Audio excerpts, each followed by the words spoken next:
Some moments fracture your life into before and after.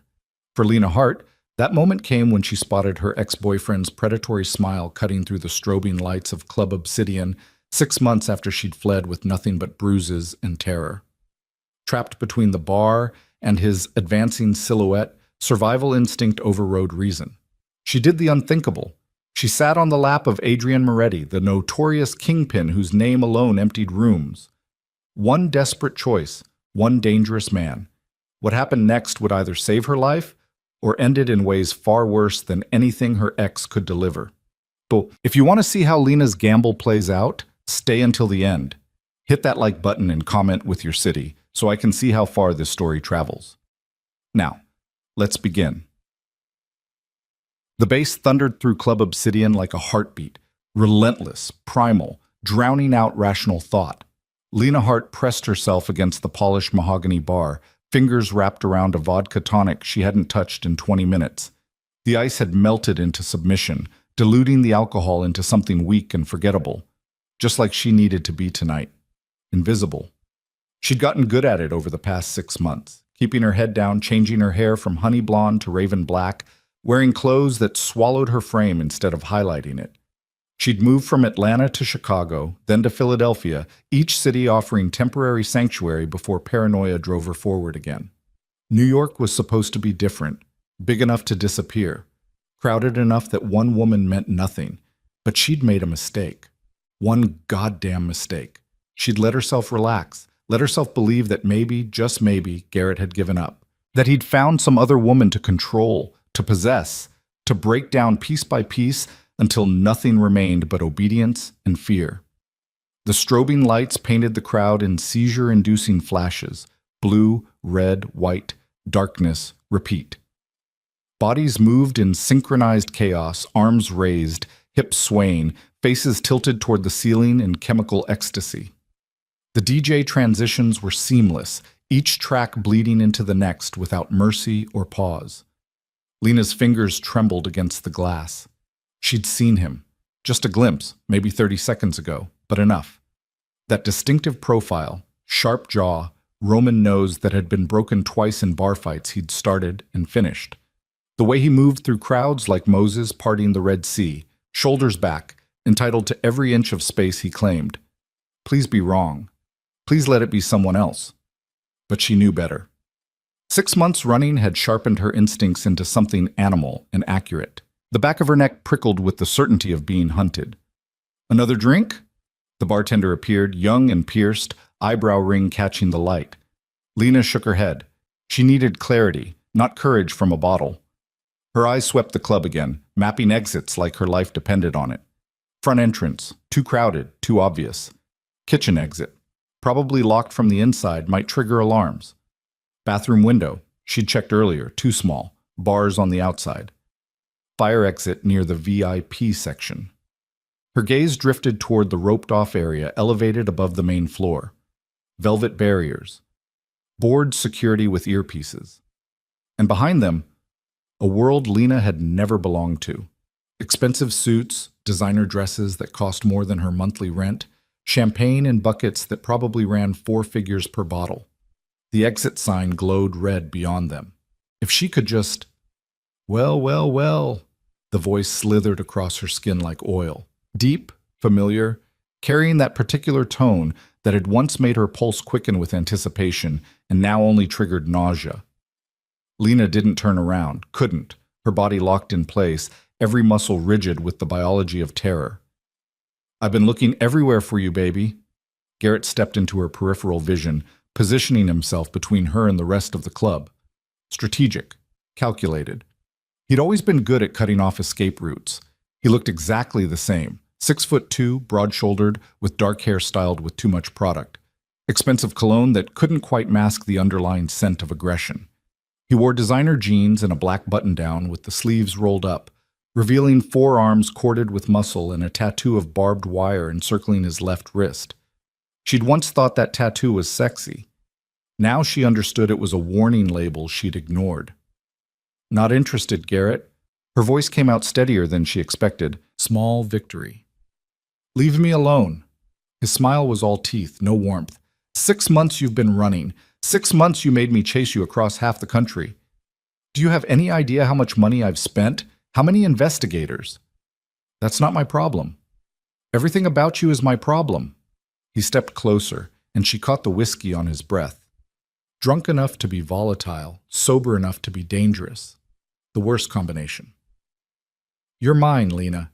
You don't get to just leave. The bartender had moved away, suddenly busy with customers at the other end. No help there. Patrons around them were too lost in their own worlds, their own dramas, to notice hers unfolding.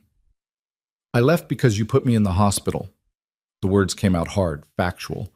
Fractured orbital bone, bruised ribs, concussion.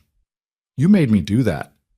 No remorse in his tone, just matter-of-fact certainty. If you hadn't talked back, hadn't disrespected me in front of my friends, I asked you to stop drinking. You embarrassed me. His hand shot out, gripping her wrist with enough pressure to leave marks. Not breaking bones, he was smarter than that in public, but enough to establish control. We're leaving, together. We're going to have a long conversation about respect and loyalty and what happens when you try to make me look like a fool. Lena's pulse hammered in her throat. She'd played this scene 100 times in her nightmares. Every scenario ended the same way. Her compliance, his escalation, another trip to the emergency room where she'd lie about stares and clumsiness while nurses exchanged knowing looks they'd never act on. Not this time. The thought crystallized with sudden, reckless clarity. Not this time. Her eyes swept the club with new desperation. Security was watching the VIP section, not the main floor. The exits were blocked by crowds 3 deep. The bathroom, maybe she could lock herself in a stall, call 911, wait for police who might or might not care about a domestic situation between 2 people with no visible injuries. Then her gaze locked on him. The VIP section's darkest corner, where even the club's aggressive lighting seemed to retreat in deference. A single booth occupied by a single man who somehow commanded more space than the dozen people at the surrounding tables combined. Adrian Moretti. Lena knew the name the way every New Yorker did, whispered in certain circles, printed carefully in newspaper articles that never quite said what he actually did, just implied it with words like alleged and rumored and connected to. He ran things. Complicated, dangerous, lucrative things that existed in the shadows between legal and catastrophic. He sat alone despite the crowd, legs crossed, one arm draped across the booth's back. Perfectly tailored charcoal suit that probably cost more than her car. Dark hair touched with silver at the temples, worn slightly longer than corporate standard. Maybe 40, maybe older. Hard to tell with men who wore power instead of age. And he was watching. Not the dancers. Not his phone. His attention was fixed on the main floor with the intensity of someone conducting surveillance rather than enjoying an evening out. Dark eyes. From this distance, Lena couldn't tell if they were brown or black, swept the crowd in methodical patterns. Those eyes found her. Held. Something electric passed between them. Recognition, maybe, though they'd never met. Or perhaps just the acknowledgement between 2 predators who'd spotted each other across the savannah. One apex, one desperate. Garrett's grip tightened. Are you even listening to me? I said we're leaving. Now. The plan formed in the space between heartbeats. Insane, reckless, possibly fatal. But staying with Garrett was definitely fatal. Just slower. Lena yanked her wrist free. Garrett was drunk enough that surprise worked. And moved. Not toward the exits. Not toward help that wouldn't come. Toward the VIP section. Lena! Garrett's shout carried over the music, heads turning. Get back here! She didn't run. Running would trigger security, get her stopped, handed back to Garrett with apologies for the disturbance. Instead, she walked with purpose, like she belonged exactly where she was going. The security guard at the velvet rope was built like a refrigerator with a crew cut. His hand came up automatically. VIP only. I'm with him. Lena pointed toward Adrian's booth, praying she hadn't just made a catastrophic miscalculation. The guard's expression shifted. Doubt, suspicion, something else she couldn't name. He spoke into his wrist mic, too quiet to hear over the music. Garrett caught up, grabbing her arm again. Baby, come on. Let's not make a scene. His tone had shifted, public-facing now. Reasonable boyfriend trying to manage his dramatic girlfriend. She'd heard this performance before, usually right before things got worse behind closed doors. Sir, I'm going to need you to step back. The guard's attention shifted to Garrett, and there was no friendliness in it. "This is my girlfriend. We're just having a misunderstanding." "The lady says she's with someone else." "The lady is confused." Garrett's smile was strained. "She's had too much to drink. I'm taking her home." The guard's earpiece crackled. He listened, expression unchanging, then looked at Lena with something that might have been sympathy or might have been pity. "You can go in." Relief and terror hit simultaneously. Garrett's face darkened. "You've got to be kidding me. Do you know who I am?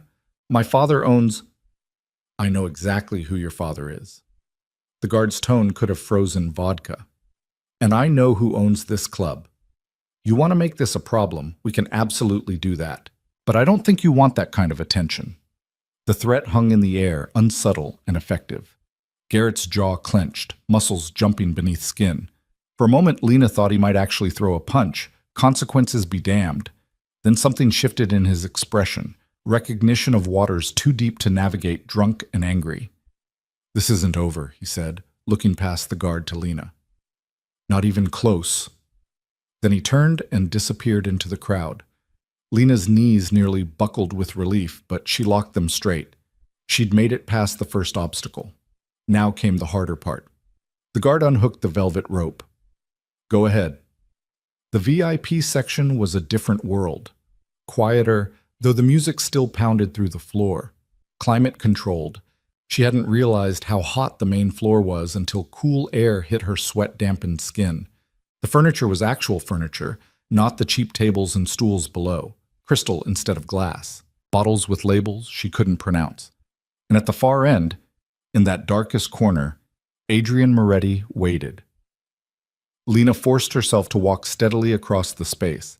Every eye in VIP tracked her movement, calculating, judging, wondering who she was and what she was doing here. She felt naked under the scrutiny despite being fully clothed. Adrian didn't stand as she approached. Didn't smile or acknowledge her beyond that steady, unwavering gaze that seemed to catalog every detail. Up close, he was older than she'd thought. Mid-40s, maybe, with the kind of face that had earned its lines through decisions rather than laughter. Strong jaw, straight nose, lips pressed into a neutral line that gave nothing away. But his eyes, they were dark brown, almost black in the VIP section's moody lighting, and they were intelligent, dangerously so. This was a man who missed nothing, forgot nothing, and used everything. Lena's courage wavered. What the hell was she doing? Then she remembered Garrett's grip on her wrist. The hospital, the months of running. She sat down. Not beside Adrian on the booth's bench, but on his lap. Bold, presumptuous. The kind of thing that could get her thrown out or worse. His body was solid beneath her, muscle and heat, and he went absolutely still. Not tense, just motionless, like a big cat deciding whether the mouse was food or entertainment. "I need help." The words came out rushed, desperate. "Please, just for tonight. I'll explain everything. I'll leave in the morning. I'll never bother you again, but please." "Shh." The sound was quiet, barely audible, but it cut through her panic like a blade. Not aggressive, just commanding. The kind of sound that expected obedience and usually received it. Lena fell silent. Adrian's attention shifted past her, toward the main floor visible through the glass barrier. Following his gaze, she saw Garrett near the bar, phone to his ear, gesturing angrily, making calls. Probably to his father, maybe to friends who owed him favors. "The man who was bothering you." Adrian's voice was deep, textured with an accent she couldn't quite place. East Coast definitely, but refined, educated. "He's the reason you're sitting on my lap pretending we know each other?" It wasn't a question, not really. More like confirmation of facts he'd already assembled. "Yes. No point lying to someone this perceptive. He's my ex. He found me. And you thought I'd be safer than him. I thought you'd be more dangerous than him." The honesty surprised her, but it felt important to be clear. Dangerous enough that he'd back off. Something shifted in Adrian's expression. Not quite a smile, but a recognition of something that might have amused him under different circumstances. "Interesting strategy. Climb from the frying pan onto the stove. The stove hasn't sent me to the hospital yet." Yet. He let the word hang between them, Neither promise nor threat, just acknowledgement of possibility. Lena's heart hammered. This was insane.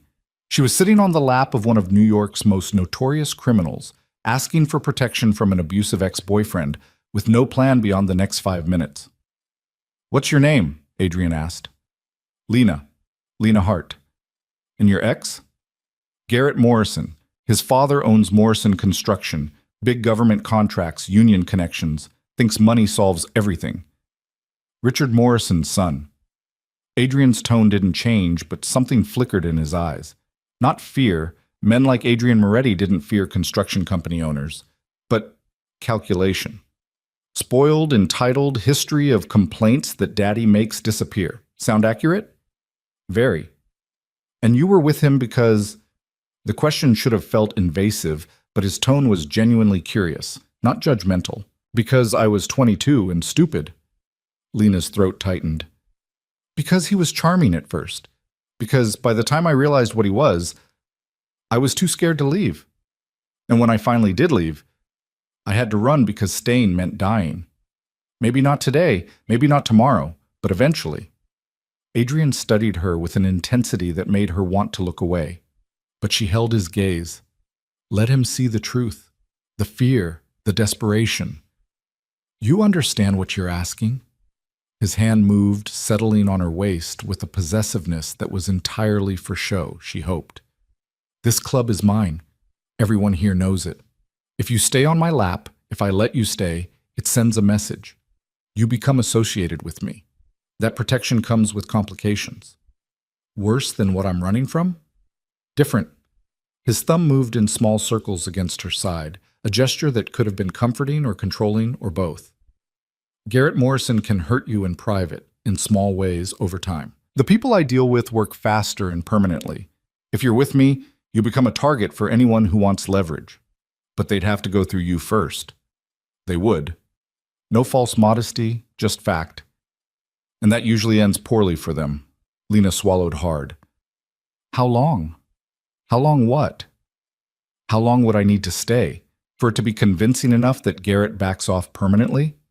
Adrian's smile was slight, barely there, but it transformed his face from intimidating to something more complex. "You're negotiating the terms of your own protection from someone whose answer could be forever, and you couldn't stop it.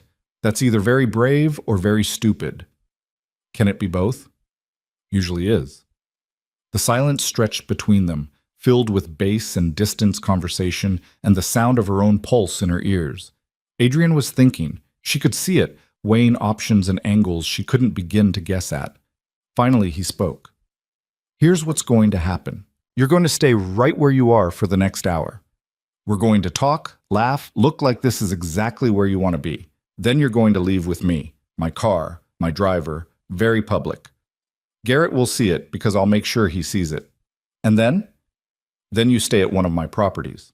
Not with me," he added, reading her expression, "but under my protection. Give it 2 weeks. Garrett will get the message or he won't. If he doesn't, we'll have a conversation he won't enjoy." "What do you get out of this?" The question came out before Lena could stop it. Adrian's expression didn't change, but something shifted in his eyes. Amusement, maybe, or respect for the directness.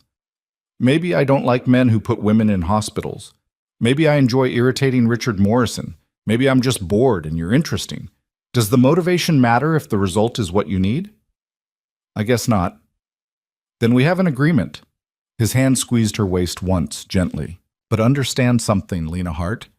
You sit on my lap, you leave with me, you accept my protection. That makes you mine in the eyes of everyone who matters. Not as property," he clarified, "but as responsibility. I don't take responsibility lightly, and I don't tolerate people who waste my time or lie to me. Are we clear?" The weight of his words settled over her like a contract signed in blood and witnessed by the universe. "Clear." "Good." Adrian shifted slightly, angling them so his back was to the corner and she faced outward. "Now smile like you're having the best night of your life. Garrett's watching." Lena didn't have to fake it entirely. Despite the terror, despite the insanity of her situation, there was something almost exhilarating about sitting here, protected by someone who made dangerous men nervous. She smiled. Adrian's hand moved from her waist to her back, a casual touch that reinforced the image of intimacy. To anyone watching, they looked like exactly what they were pretending to be, a couple familiar with each other's bodies, comfortable in shared space. "Tell me about yourself," Adrian said, voice pitched for her ears only. "The real version, not the running scared version." So she did. Over the next hour, Lena told him about growing up in Ohio, about her mother who'd died when she was 16 and her father who'd remarried someone Lena couldn't stand, about moving to Atlanta for college, majoring in graphic design before money ran out sophomore year, about meeting Garrett at a bar where she waitressed, thinking he was her ticket to stability. "How long were you together?" Adrian asked. 3 years total. The first year was good, or I thought it was good. He was attentive, generous, wanted to spend all his time with me." She laughed bitterly. All the things that seemed romantic were just control in disguise, wanting to know where I was, who I was with, getting jealous if I talked to male customers for too long. I thought it meant he loved me. It meant he owned you. "Yeah." Lena stared at her hands. "The hitting started in year 2, always with an excuse. I'd pushed him, I'd provoked him, I'd made him jealous. Then came the apologies, the gifts, the promises it would never happen again. Classic cycle. I knew it was textbook abuse, but knowing didn't make leaving easier." "What finally made you run?" "He put me in the hospital." The words came flat, empty of emotion, because feeling would mean breaking down, and she'd done enough of that. "Beat me unconscious because I'd gotten a phone call from a male coworker about a project. When I woke up in the ER, I knew if I went back next time I wouldn't wake up. So I waited until he left for work, packed what I could carry, and ran." Adrian listened without interruption, without the platitudes people usually offered. "No, I'm sorry," or "that must have been hard." Well, just steady attention that somehow felt more supportive than sympathy. "You have family?" he asked. "Friends?" "Dad won't talk to me. Garrett told him I was on drugs, stealing, lying about the abuse. My father believed him, or wanted to believe him. Easier than admitting he liked Garrett better than his own daughter. Friends?" She shrugged. "Garrett isolated me from most of them. The ones who stuck around got scared when I told them I was leaving. Scared of getting involved, scared of Garrett's family, scared of retaliation. Can't really blame them." "I can." Adrian's tone was mild, but underneath it was steel. "Loyalty matters. People who abandon you when you need them most don't deserve to be called friends." Lena glanced at him, surprised by the vehemence. "You sound like you have experience with that." "Everyone does, eventually." He signaled a waiter who appeared instantly. "Champagne." "The Cristal." "I don't need—" "It's not for you to drink." Adrian's slight smile returned. "It's for the image. Expensive champagne, beautiful woman, relaxed conversation. We're selling a story. Might as well use good props." The champagne arrived in minutes, presented with the kind of ceremony usually reserved for royalty. The waiter poured 2 glasses, the bubbles catching light like liquid diamonds. Adrian handed her one. "To new arrangements." Lena touched her glass to his, the crystal singing with contact. She took a small sip. It was delicious, which somehow made it worse. This was her life now, apparently. Drinking champagne that cost more than her monthly rent while sitting on a crime lord's lap, hiding from an ex-boyfriend whose family had money and connections. Surreal didn't begin to cover it. "What do you do?" she asked. "I mean, I know what people say you do, but best not to ask questions you don't want answers to." But his tone wasn't harsh, just pragmatic.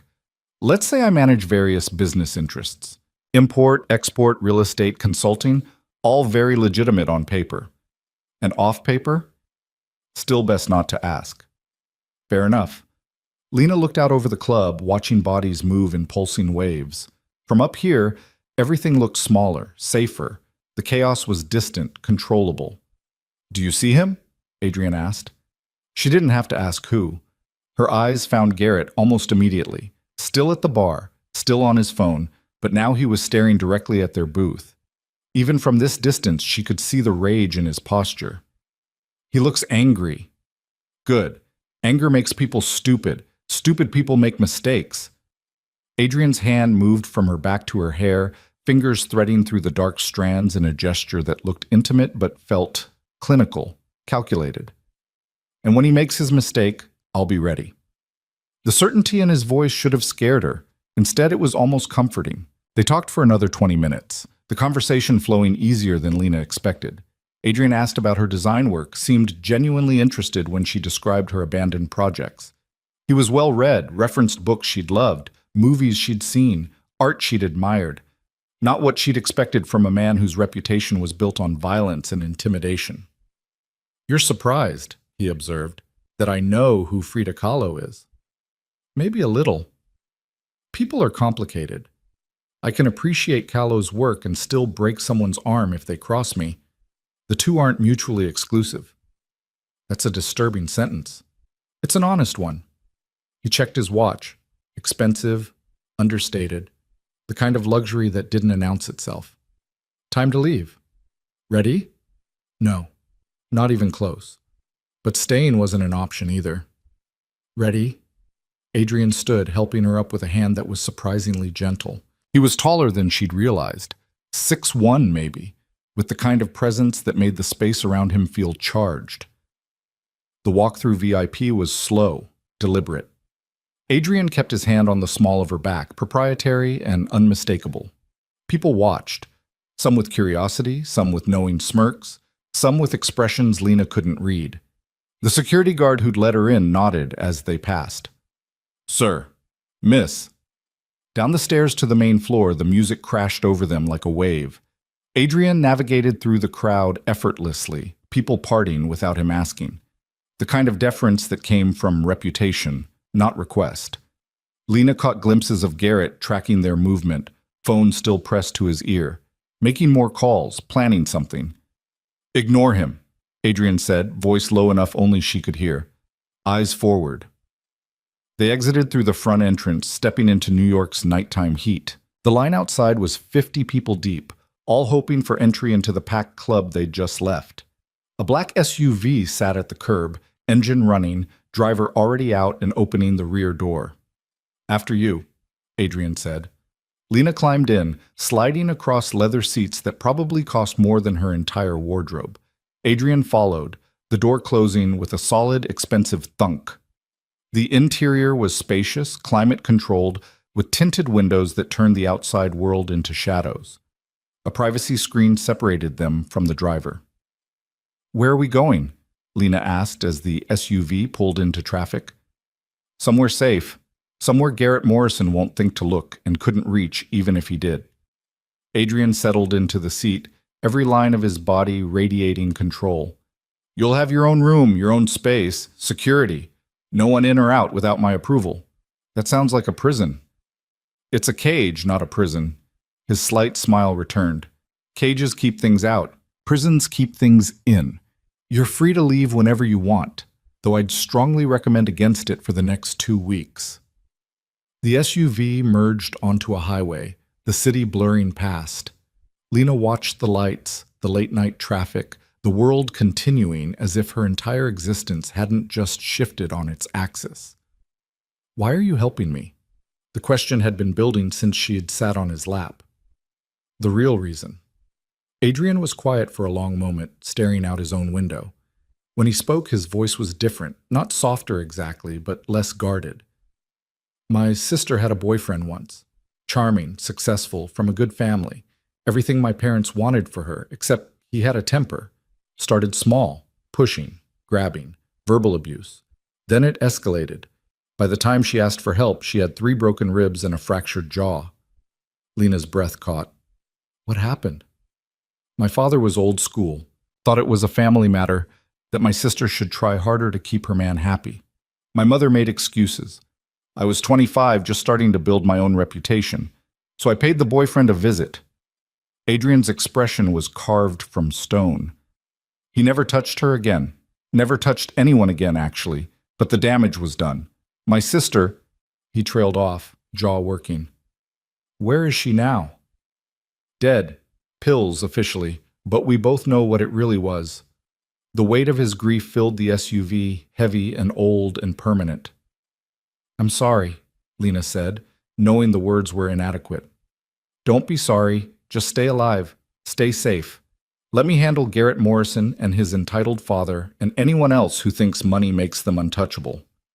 The SUV exited the highway, navigating through neighborhoods that got progressively quieter, more expensive.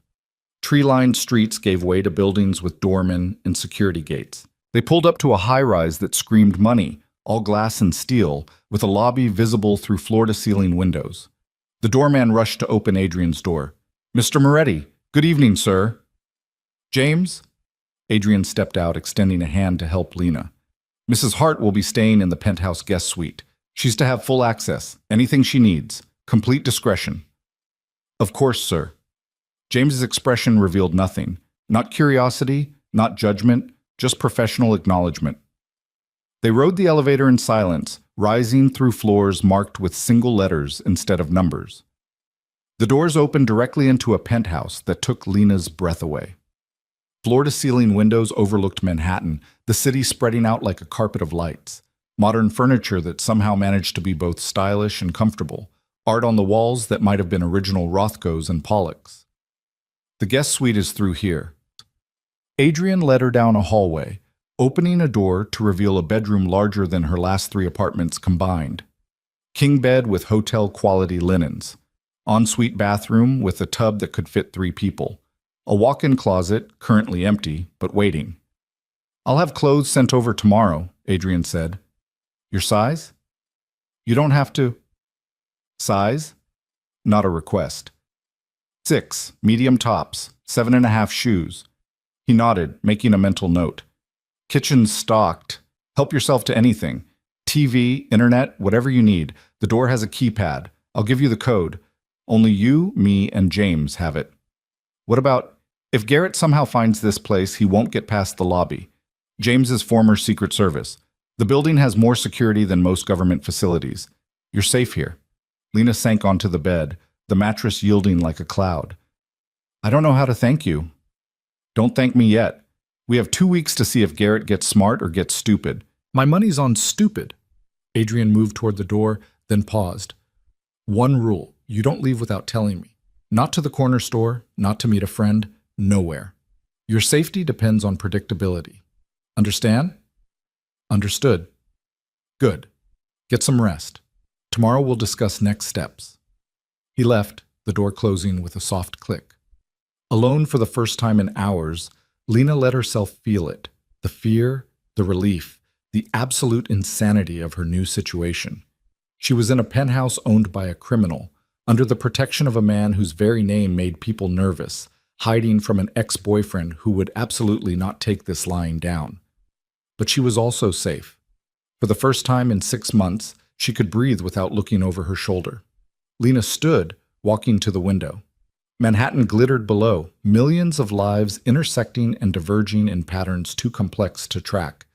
Somewhere out there, Garrett was planning, calling his father, pulling strings. Let him plan.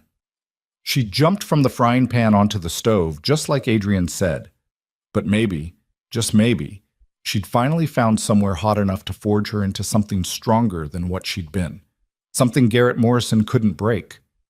The night stretched ahead, full of uncertainty and possibility in equal measure. Lena Hart had made her choice. Now she'd live with the consequences, whatever they turned out to be. Tomorrow would bring new challenges. But tonight, she was safe. And for now, that was enough. Morning arrived with sunlight streaming through floor-to-ceiling windows, painting the guest suite in shades of gold. Lena woke disoriented, momentarily forgetting where she was until the events of the previous night crashed back with startling clarity. The club, Garrett, Adrian Moretti's lap and his calculated offer of protection. She'd slept in her clothes, too exhausted and overwhelmed to do anything but collapse onto the bed. Now, in daylight, the reality of her situation felt both more real and more surreal. She was living in a penthouse that probably cost more per month than she'd made in a year, under the protection of one of New York's most notorious figures, hiding from an ex-boyfriend who wouldn't quit. The bedside clock read 9:15, later than she'd slept in months. Lena showered in the marble bathroom, using products that smelled expensive and felt like silk on her skin. Her reflection in the mirror looked different somehow, still scared, still running, but maybe a fraction less defeated. She dressed in yesterday's clothes, wishing she had something clean. The penthouse was quiet when she emerged.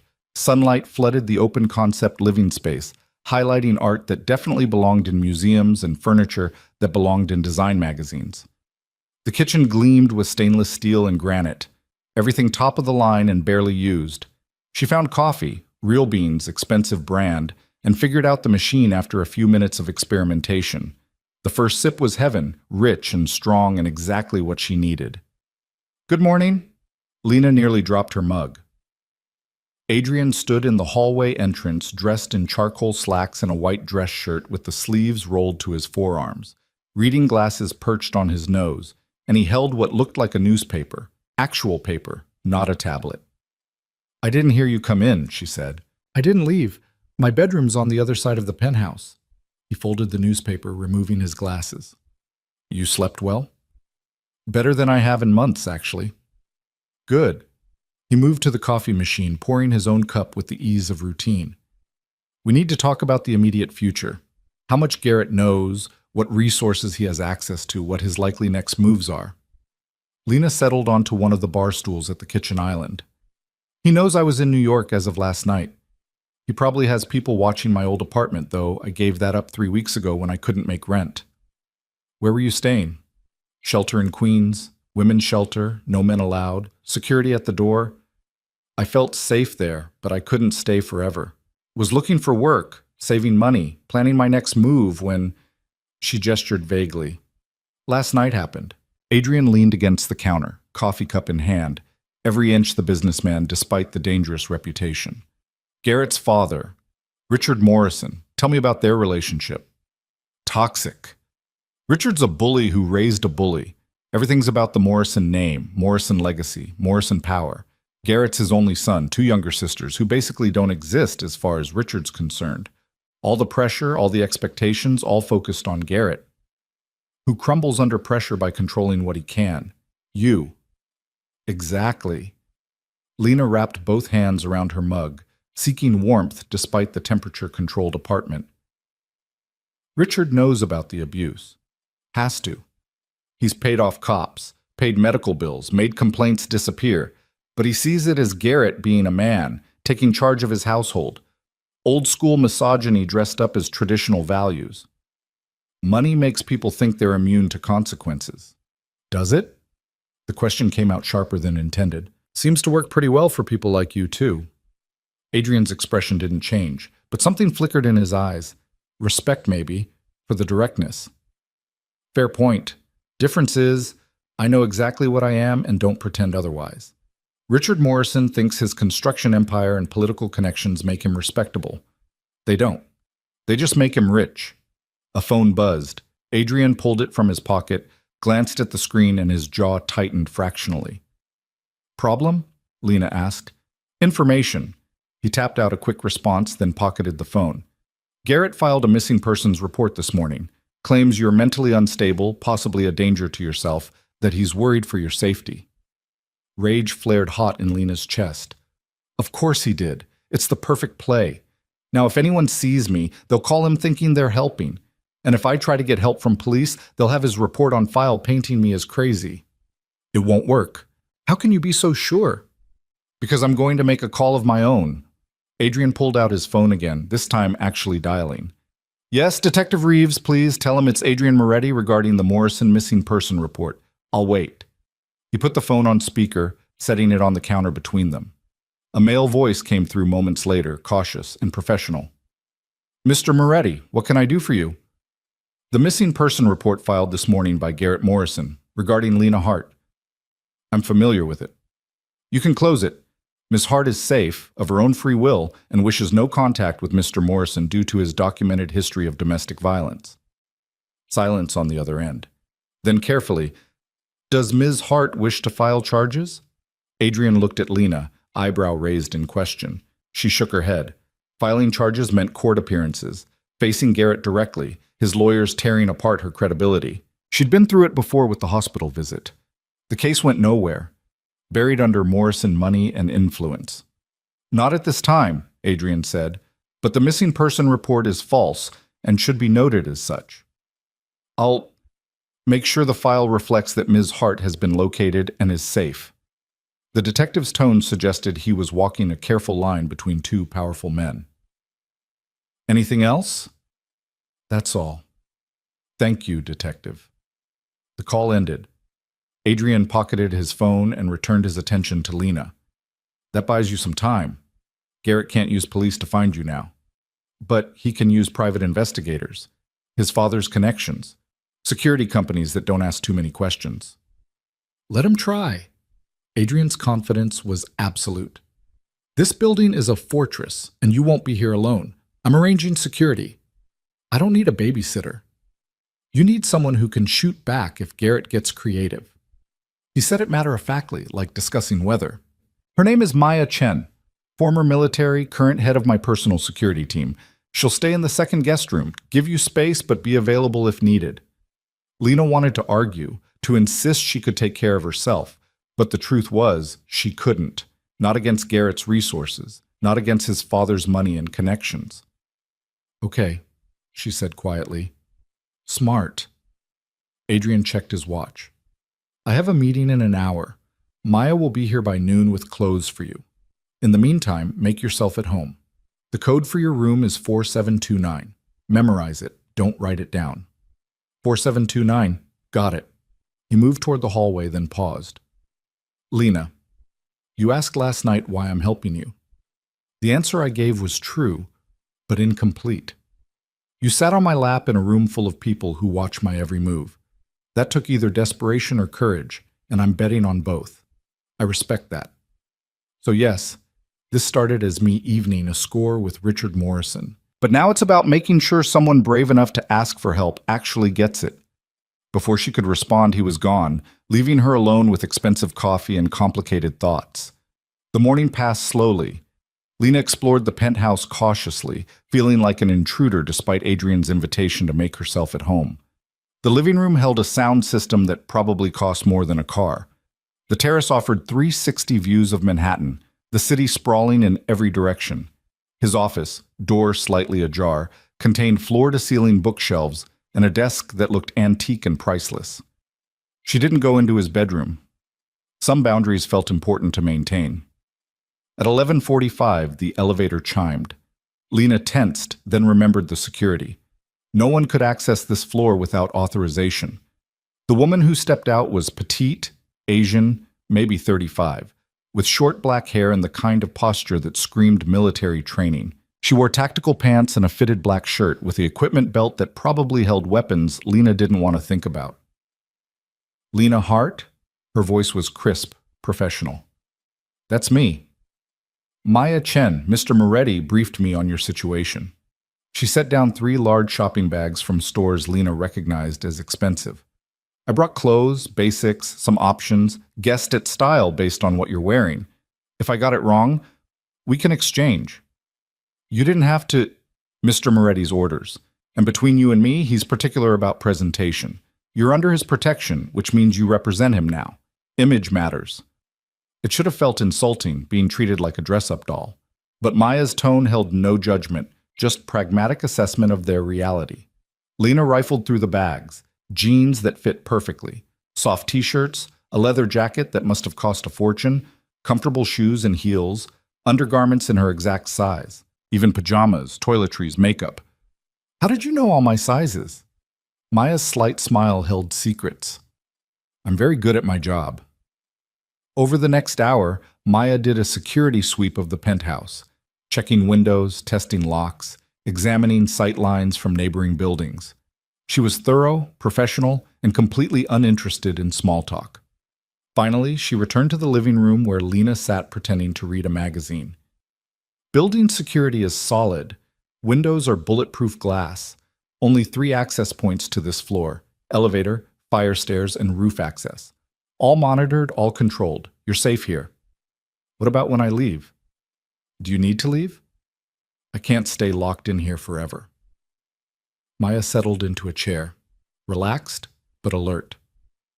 Mr. Moretti's instructions were clear. You don't leave without advance notice and security escort. That means me or one of his other team members. No exceptions. That sounds like prison. It sounds like staying alive. Maya's expression softened fractionally. I read your file. I know what Garrett Morrison did to you. I also know what men like him do when they feel humiliated. Last night, you embarrassed him publicly, choosing Mr. Moretti over him. That's not something his ego will tolerate. So what? I just hide here indefinitely? You hide here for 2 weeks while Mr. Moretti handles the situation. Then we reassess. Maybe Morrison backs off. Maybe he doesn't. But either way, you'll have options you don't have now. Lena hated the logic because it was sound. What exactly does handling the situation mean? Best not to ask questions you don't want answers to. The same thing Adrian had said. Lena was starting to understand this world operated on willful ignorance. Don't ask. Don't tell. Don't think too hard about the methods as long as the results kept you safe. Her phone buzzed. She'd turned it off last night, forgotten about it until now. 15 missed calls from Garrett, 37 text messages, a voicemail box she was afraid to check. Don't respond, Maya said, noticing her expression. In fact, give me the phone. What? No, it's my phone. It's also a tracking device. Garrett knows your number, probably has software on it from when you were together. As long as it's on, he can find you. Reluctantly, Lena handed it over. Maya removed the battery, pocketed both pieces separately. We'll get you a new phone, new number, only give it to people you absolutely trust. I don't have people I absolutely trust. You have Mr. Moretti. You have me. Start there. The afternoon dissolved into strange domesticity. Maya made lunch, surprisingly good pasta with vegetables, while Lena changed into new clothes that fit like they'd been custom-made. They ate in companionable silence, two women from completely different worlds sharing a table because violence had brought them together. Can I ask you something? Lena ventured. Depends on the question. How did you end up working for Adrian? Maya considered, fork pausing halfway to her mouth. I was Army, military police. Did 2 tours, came home with PTSD and a general discharge that wasn't quite honorable. Couldn't get hired anywhere legitimate because of the discharge. Couldn't go back to civilian life because I didn't know how to function without structure and mission. I was about 3 days from homeless when Mr. Moretti found me. Found you how? I broke into his warehouse looking for something to steal and sell. Got about 10 feet inside before his guys grabbed me. Should have killed me or turned me over to cops. Instead, Mr. Moretti interviewed me personally, asked about my background, my skills, why I was stealing, then he offered me a job. Just like that? Just like that. Said he respected military service, that my discharge was bullshit politics, and that people deserve second chances if they were willing to work for them. 5 years later, I run his security team. Make good money, have purpose, have people who depend on me. He gave me my life back. Lena heard the loyalty in Maya's voice, absolute and unwavering. You'd do anything for him. Within reason, yes. But here's the thing about Mr. Moretti. He doesn't ask for anything. He's specific, clear about expectations, and doesn't ask his people to compromise themselves. I've never had to do something that violated my personal code while working for him. That's rare in this business. What exactly is this business? Maya's smile was slight. Best not to ask questions I don't want answers to. Yeah, I'm getting that. They cleaned up together, falling into an easy rhythm. Maya was good company, quiet but not cold, professional but not distant, the kind of person you'd want watching your back. Evening came with city lights flickering to life across Manhattan. Adrian returned at 7, loosening his tie as he entered, looking tired in a way that suggested mental rather than physical exhaustion. How was the meeting? Maya asked. Productive? Morrison Sr. reached out through intermediaries, wants to negotiate. Lena's stomach dropped. Negotiate what? Adrian poured himself whiskey from a crystal decanter. Return of his son's property. His words, not mine. I declined the negotiation. What did you say? That Ms. Hart is under my protection by her choice, that she's not property, and that if Garrett Morrison comes within 100 yards of her, I'll consider it a personal insult requiring a personal response. He took a slow sip. Richard didn't like that answer. What's he going to do? Posture, make threats, try to leverage political connections. He'll discover rather quickly that my connections run deeper and darker than his. Then he'll either back off or escalate. My money's on escalation. Ego and stupidity usually go together. Maya stood, sensing dismissal. I'll be in my room if you need me. After she left, silence settled over the penthouse. Adrian moved to the windows, staring out at his city with the expression of someone who owned it in ways the deed couldn't capture. You look worried, Lena said quietly. I'm calculating. Different thing. He didn't turn around. Richard Morrison is connected. Unions, construction, city contracts. He has leverage in legitimate circles I generally avoid.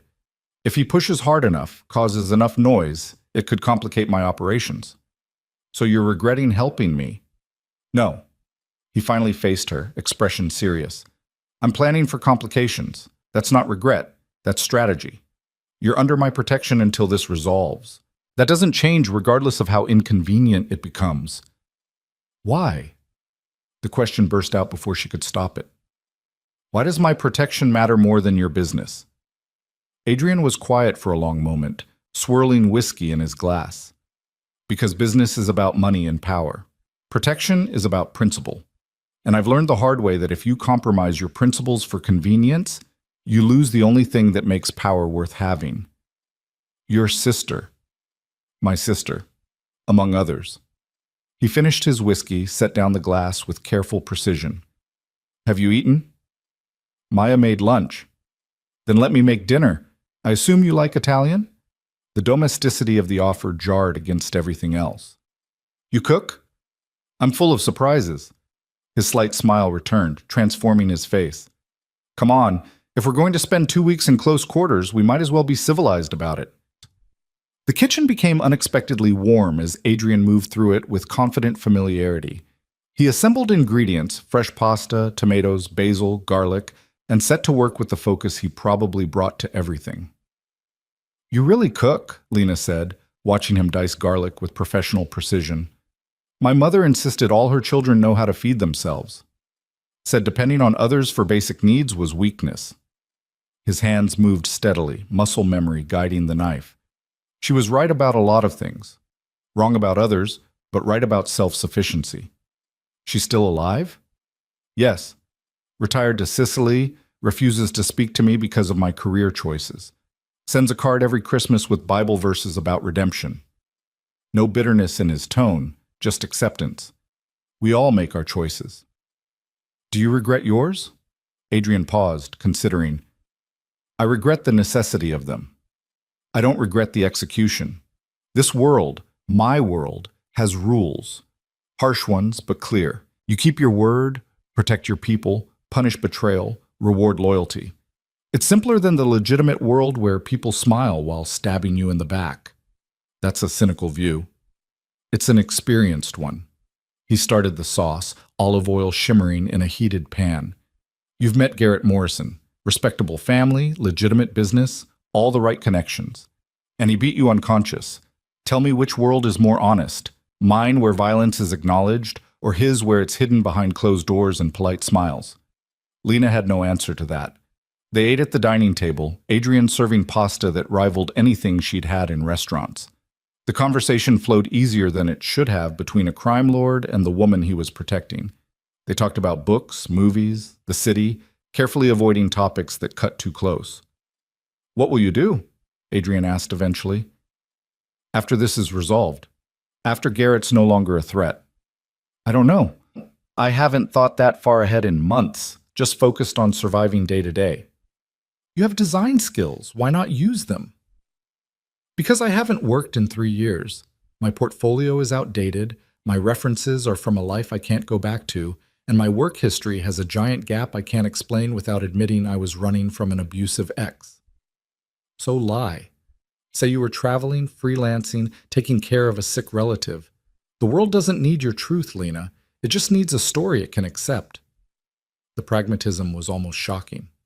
You make it sound easy. It is easy. The hard part is deciding what you want to build once you're free. The mechanics of getting there are just details. Lena pushed pasta around her plate. What if I don't know what I want? Then you have 2 weeks to figure it out. After dinner, Adrian retreated to his office with paperwork and phone calls that Lena definitely shouldn't overhear. She found herself on the terrace, Manhattan stretching endlessly, millions of lights representing millions of lives. Somewhere out there, Garrett was planning, calling his father, leveraging connections, refusing to accept that she'd slipped through his fingers. The thought should have terrified her. Instead, standing on Adrian Moretti's terrace with the city spread beneath her like a promise, Lena felt something unexpected. Hope. She'd spent 6 months running, hiding, surviving. Maybe it was time to start living, to figure out not just how to escape Garrett, but who she wanted to be in a world where he no longer controlled her. The night air was warm, carrying sounds of traffic and distant sirens. Tomorrow would bring new complications, new dangers. But tonight, for the first time in longer than she could remember, Lena Hart felt like herself again. Scared, yes. Uncertain, absolutely. But alive. And that was more than she'd had yesterday. The next 5 days passed in a strange rhythm that Lena couldn't quite classify as normal, but it started to feel like routine.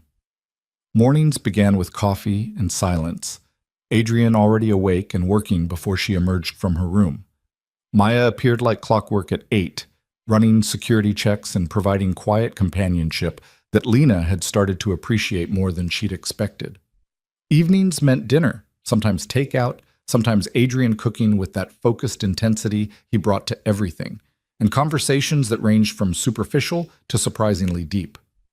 But underneath the routine, tension built like pressure behind a dam. Garrett hadn't gone quiet. According to Maya's daily briefings, he'd hired 3 private investigation firms, filed harassment complaints against Adrian that went nowhere, and been seen at various Morrison construction sites having heated arguments with his father. Richard Morrison, meanwhile, had started making noise in political circles, calling in favors, applying pressure where he thought it might matter. It didn't matter. Not yet, anyway. Adrian handled each escalation with the same calculated calm he brought to everything else. A phone call here, a meeting there, reminders to people who owed him favors that those debts were being called in. Lena watched him operate from a distance, fascinated and disturbed by how effortlessly he navigated a world built on leverage and controlled violence. On the 6th morning, everything changed. Lena woke to raised voices, Adrian's measured tone cutting through someone else's aggression. She pulled on clothes and emerged from her room to find Maya blocking the hallway, hand resting on her hip where Lena now knew she kept a holstered weapon. "Stay back," Maya said quietly. "What's happening?" Guest, uninvited. In the living room, Adrian stood face to face with a man Lena recognized from photos she'd found during her months researching the Morrison family. Richard Morrison in person was exactly what she'd expected. 60-something, silver-haired, expensive suit, the kind of confidence that came from never being told no. "You've got some nerve," Richard was saying, voice loud enough to carry, "harboring my son's girlfriend like some kind of kidnapping operation. You know who I am? What I can do to you?" "I know exactly who you are." Adrian's voice was dangerously soft. "A man whose son puts women in hospitals and whose solution is money instead of accountability. Now get out of my home before I have you removed." "Your home?" Richard laughed, harsh and ugly. "You think your dirty money bought you legitimacy? You're a thug in an expensive suit, Moretti. I've dealt with men like you my whole life. You can be handled." "Mr. Morrison." Maya stepped forward, putting herself between the 2 men with casual authority. "You need to leave, now." Richard's attention snapped to her, then past her to where Lena stood frozen in the hallway. His expression shifted, assessment, calculation, contempt. There she is, the little runaway causing all this trouble. He took a step toward her, and Maya's hand moved to her weapon. "Lena, sweetheart, whatever lies Moretti's told you, whatever he's promised, it's manipulation. Come with me. We'll get you help, get you safe, get you away from this criminal." "I am safe," Lena heard herself say. "Safer than I ever was with your son." "My son loves you. He made mistakes, yes, but what relationship doesn't have rough patches? You ran instead of working through it, and now you're shacked up with organized crime thinking that's an improvement?" The casual dismissal of Garrett's violence as rough patches ignited something hot and sharp in Lena's chest. She pushed past Maya, ignoring the bodyguard's protest. "Your son fractured my skull," she said, voice shaking with rage instead of fear. "He broke 3 of my ribs. He beat me unconscious and left me on the bathroom floor bleeding. Those aren't rough patches, Mr. Morrison. That's attempted murder that you covered up with money and lawyers and threats. Richard's expression hardened. Dramatic accusations from a girl with no proof and a history of instability. Yes, I know about the psych evaluation from your college years, depression, anxiety, suicidal ideation. Not exactly a reliable witness. The words hit like physical blows. He'd done his research, dug into her past, found the semester she'd nearly fallen apart after her mother's death, and weaponized it. Get out! Adrian's voice cut through the moment like a blade. You have 5 seconds before I stop being polite. You threatening me? I'm giving you a chance to leave with dignity. 5, 4. You're making a serious mistake. 3, 2. Richard Morrison's jaw clenched, muscles jumping beneath expensive cologne and entitlement. For a moment, Lena thought he might actually take a swing at Adrian. Then he smoothed his expression into something resembling civility. This isn't over. Not by a long shot. He headed toward the elevator, pressed the button with more force than necessary. My son wants his girlfriend back. I'm going to make sure he gets what he wants. Your son, Adrian said quietly, is going to learn that some things aren't for sale, starting with Lena's freedom. The elevator arrived. Richard stepped in, his parting look promising retaliation in ways both legal and not. The doors closed, cutting off his glare. Silence crashed over the penthouse. Maya immediately pulled out her phone, making calls in rapid-fire Mandarin that Lena couldn't follow. Adrian stood motionless, staring at the elevator doors with an expression that made Lena's stomach clench. I'm sorry, she said. I shouldn't have engaged with him. I should have stayed quiet. Why? Adrian turned to her, and his expression wasn't angry. It was something more complicated, respect, maybe. You told him the truth. Made him face what his son actually is instead of the fantasy he's constructed. That took courage. It also escalated things. Things were always going to escalate. Richard Morrison doesn't negotiate. He dominates. Now we know exactly what we're dealing with. He pulled out his own phone, scrolling through contacts. Maya, increase security.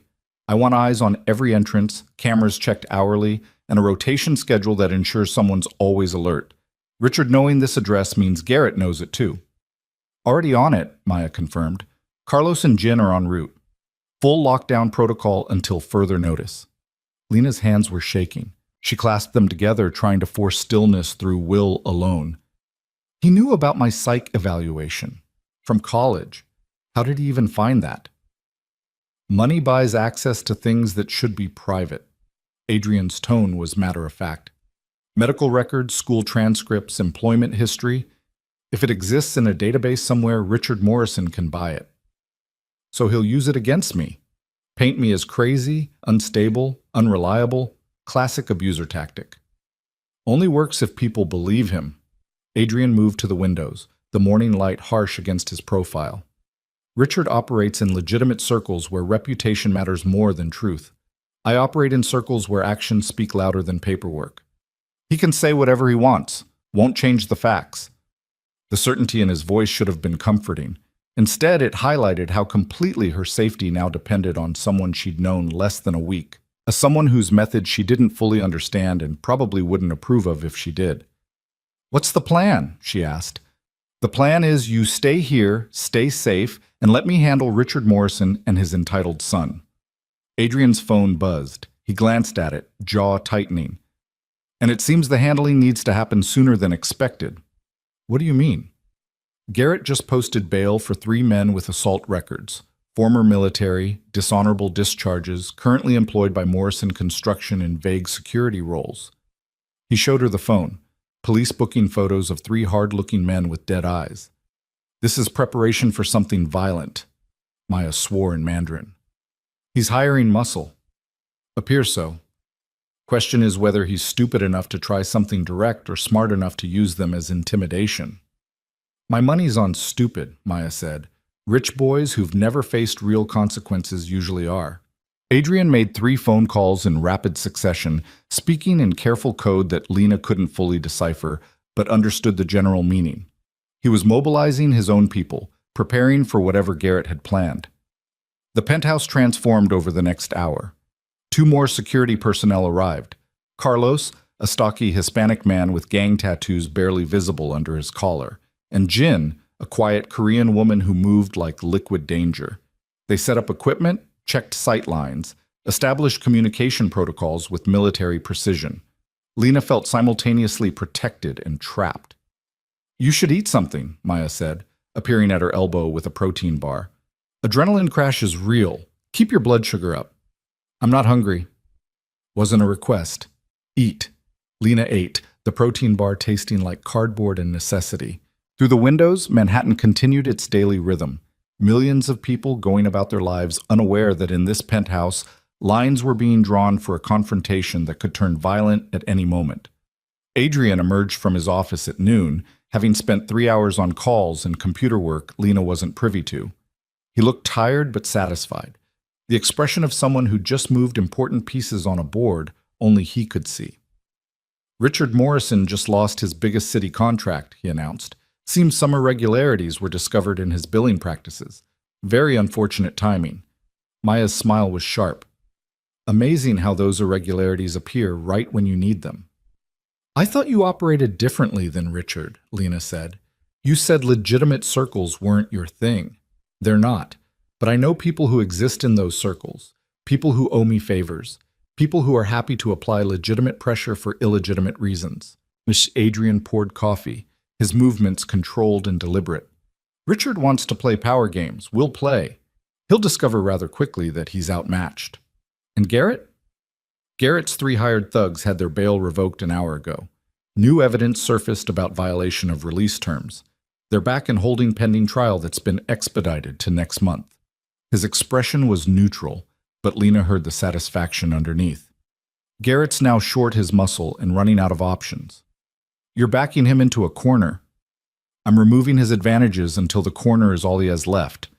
Then we'll see if he's smart enough to accept defeat or stupid enough to do something desperate." The afternoon crawled past with the weight of waiting. Carlos and Jin maintained security perimeters. Maya ran drills, checking response times and communication. Adrian worked from his office, managing both the legitimate businesses that funded his lifestyle and the illegitimate ones that built his power. Lena felt useless. She tried to read but couldn't focus.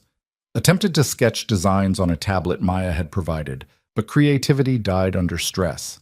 Eventually, she ended up on the terrace despite Maya's disapproval, staring at the city and wondering how her life had become a chess match between criminals and abusers. "Penny for your thoughts." Adrian joined her, bringing 2 glasses of wine she hadn't asked for but accepted anyway. "I was thinking this all feels surreal," she said. "A week ago, I was sleeping in a shelter, eating ramen, trying to figure out how to disappear permanently. Now I'm in a penthouse drinking wine that probably costs more than I used to make in a month, while men with guns prepare for potential violence on my behalf. Life changes quickly when you stop running and start standing ground." "I'm not standing ground, you are. I'm just here." Adrian leaned against the railing, wine glass held loosely. "You made the choice to sit on my lap instead of going with Garrett. That was you standing ground. Everything since has been logistics. Some logistics. Private security, political pressure, mysterious evidence appearing at convenient times. You disapprove." "I don't know what I approve anymore. Garrett deserves consequences, but..." She trailed off, unable to articulate the discomfort of watching Adrian operate with such casual disregard for legal boundaries. "But you're uncomfortable with how I deliver them," Adrian finished. "Fair. Most people are until they need the delivery badly enough that methods stop mattering." "Is that what happened to you? You needed something badly enough that you stopped caring how you got it?" He was quiet for a long moment, staring at Manhattan like it held answers he was still looking for. "I told you about my sister. What I didn't tell you was that after her boyfriend put her in the hospital, I went to the police, filed reports, provided evidence, did everything the right way. You know what happened?" Lena shook her head. "Nothing.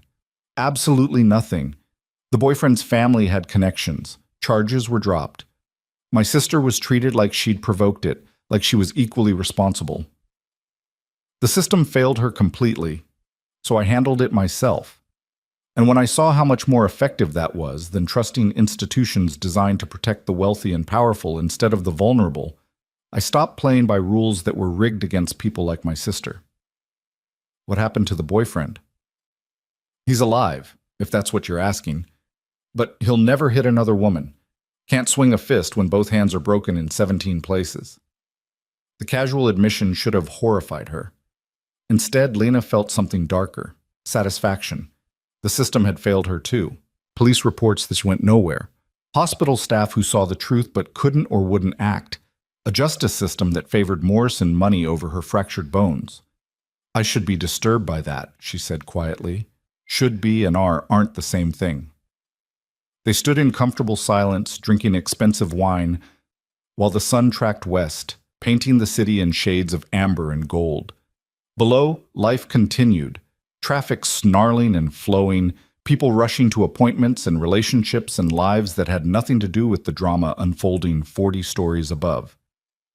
Adrian, Lena started, then stopped, unsure how to voice what she was feeling. Go ahead, we're past polite evasion at this point. What happens when this is over? When Garrett's no longer a threat, do I just leave? Go back to living in shelters and looking over my shoulder, hoping the protection holds? That depends on what you want to happen. I want to stop running. I want to build something that's mine, that can't be taken away by entitled men with money and violence. But I don't know how to do that. I've spent so long in survival mode that I've forgotten what actual living looks like. Adrian finished his wine, set the glass down with deliberate care. Then let's make a deal. You give me 2 weeks of your complete honesty. No hiding, no performing, no trying to be what you think I want. Just Lena Hart figuring out who she wants to be. In exchange, I give you 2 weeks of complete protection and resources to start building whatever life you decide you want. Why would you do that? Because I have more money than I can spend in 3 lifetimes and more power than I know what to do with most days. Using both to help someone who actually deserves it feels like decent resource allocation. You barely know me. I know you had the courage to ask for help from a stranger. I know you stood up to Richard Morrison despite him having every advantage. I know you've survived 3 years of abuse and 6 months running and still managed to keep enough of yourself intact to question whether my methods are ethical. His expression was serious, intent. That's more than enough to know you're worth the investment. The words settled over Lena like a blanket, warm, unexpected, dangerous in their sincerity. She'd spent so long being told she was worthless, that her opinions didn't matter, that she existed only as an extension of Garrett's ego. Having someone like Adrian Moretti say she was worth investing in felt almost painful. Okay, she said. Deal. His slight smile returned. Good. Then let's start with an honest question. What do you actually want to do with your design skills? Not what you think sounds good or what's practical. What would make you excited to wake up every morning? The question caught her off guard. No one had asked what she wanted in longer than she could remember. Her father had opinions about her career. Garrett had opinions about everything. Even well-meaning friends had given advice based on what they thought she should do. But what did she actually want? I want to design spaces, she said slowly, the words feeling their way forward like someone walking in the dark. Not just graphics or logos, actual physical environments. Restaurants, hotels, homes, places where people feel something when they walk in, safe, welcome, inspired, whatever the space is supposed to make them feel. Interior design. More than that, environmental psychology. Using color, light, texture, layout to create emotional experiences. There's research about how design affects mood, behavior, even physical health. I've always been fascinated by it, but it seemed impractical. Not a real career path. Why not? Because it requires capital to start, connections to get clients, a portfolio that proves you can deliver. And I have none of those things. Adrian pulled out his phone, tapping notes. Then we build them. Portfolio first. I have 3 restaurants, 2 hotels, and 4 residential properties that could use redesign. You do the work, document everything, build a portfolio that showcases range and skill. While you're doing that, we establish an LLC in your name, create a business presence, start generating legitimate income and tax history. Lena stared at him. You can't just give me businesses to redesign. Why not? They need the work anyway, and I'd rather pay someone I'm actively helping than some overpriced firm that'll deliver generic corporate design. You do good work, everyone benefits. You do bad work, we learned you need a different career path. Either way, you have real-world experience and a decision based on actual data instead of fear. This is insane. This is practical. I have resources. You have skills. Seems inefficient not to connect them. Maya appeared in the terrace doorway. Boss, we have movement. Adrian's expression shifted instantly, all business. Details. Garrett Morrison just entered the building, talked his way past lobby security claiming he's here for a business meeting. He's in the elevator. Every muscle in Adrian's body seemed to coil, ready for violence but controlled. How did he get past James? James is off tonight. Replacement wasn't briefed on our situation. Lock it down. Carlos and Jin, positions. Lena, inside. Now. They moved as one, Lena following Adrian into the penthouse, while Maya coordinated security with rapid-fire commands into her earpiece. The elevator chimed its approach, floor numbers climbing with inevitable momentum. Adrian positioned himself between the elevator and Lena, his body language shifting into something predatory and dangerous. This wasn't the man who cooked pasta or discussed design philosophy. This was the person whose name made hardened criminals nervous. The elevator doors opened. Garrett Morrison stepped out, and Lena's breath caught. He looked terrible, unshaven, wrinkled suit, the kind of disheveled that came from stress and insomnia. But his eyes were sharp, focused, locked on Lena with an intensity that made her skin crawl. "Baby," he said, voice raw, "we need to talk." "She has nothing to say to you." Adrian's tone could have frozen nitrogen. "Leave, now." "I'm talking to my girlfriend, not you." Garrett took a step forward, and suddenly Carlos and Jin were there, flanking him with the kind of presence that suggested moving forward would be a very bad idea. "I'm not your girlfriend," Lena said, proud that her voice only shook slightly. "I haven't been for 6 months. Leave me alone, Garrett." 6 months you've been running. 6 months I've been looking, trying to find you, trying to make this right. And I find out you've been here for a week, shacked up with this criminal, living in luxury while I'm losing my mind worrying about you. You fractured my skull. That was an accident. I was drunk, we were fighting, things got out of hand.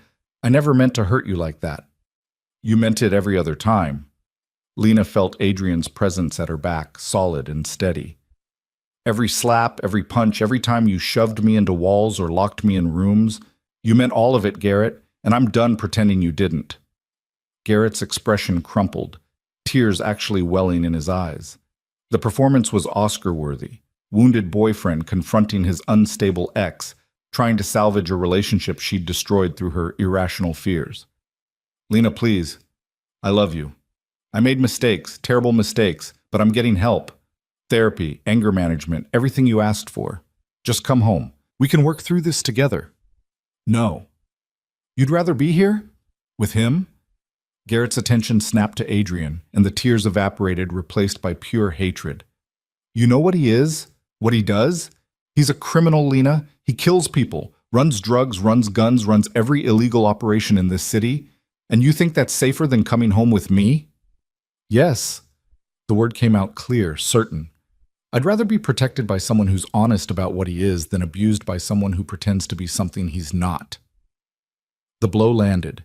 Garrett actually flinched, his carefully constructed victim narrative cracking under the weight of her rejection. "This is his influence," he said, voice rising. "He's manipulating you, making you think I'm the bad guy when I'm the one who loves you. I'm the one who's always loved you." "You have a funny way of showing love," Maya interjected. "Most people don't send their girlfriends to the hospital with fractured skulls and broken ribs." "Stay out of this. This is between me and Lena." "Nothing is between you and Lena anymore." Adrian's voice cut through Garrett's rising hysteria.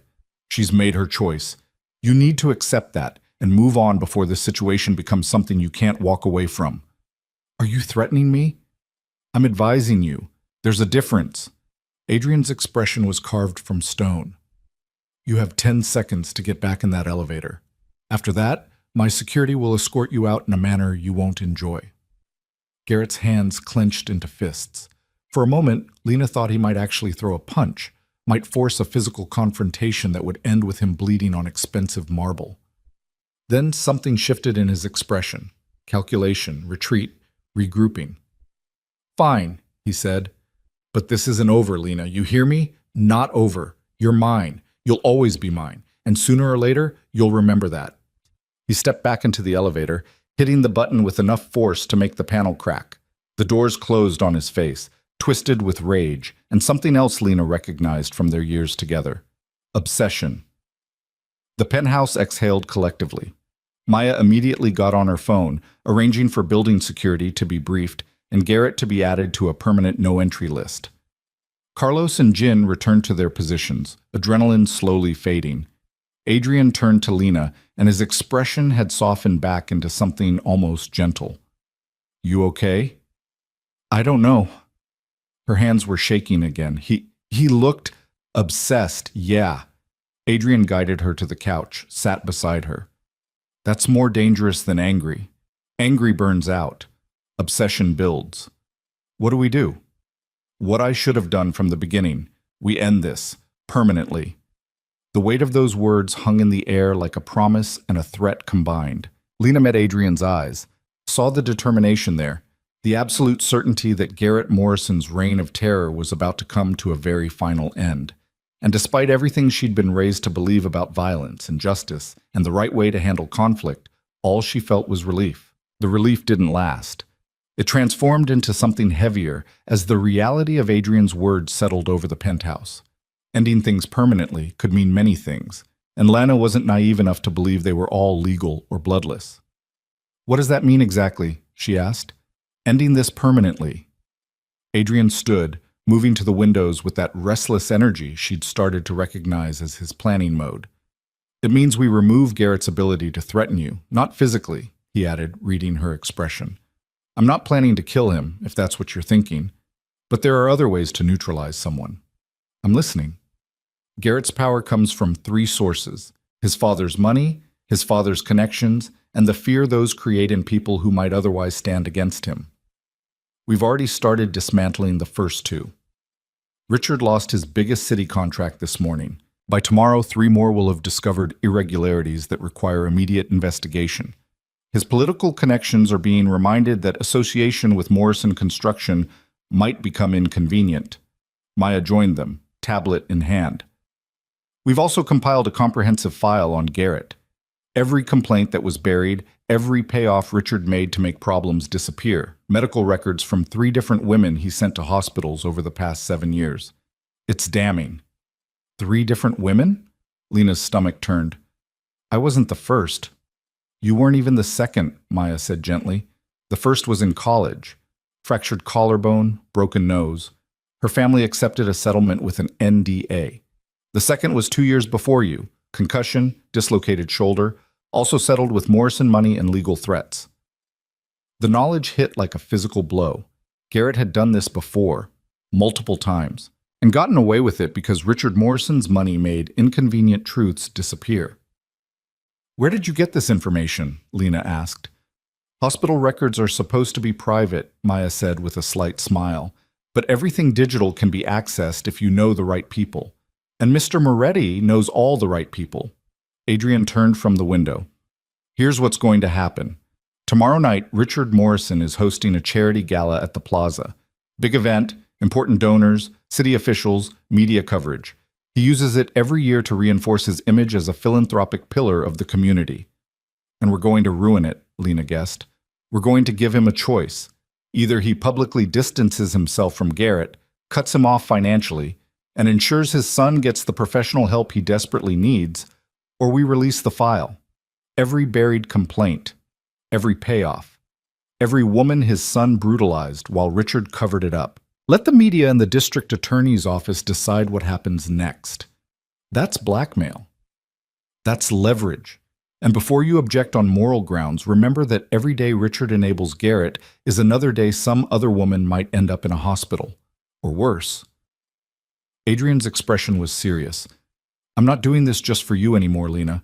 I'm doing it for the next woman Garrett targets when his obsession with you finally burns out."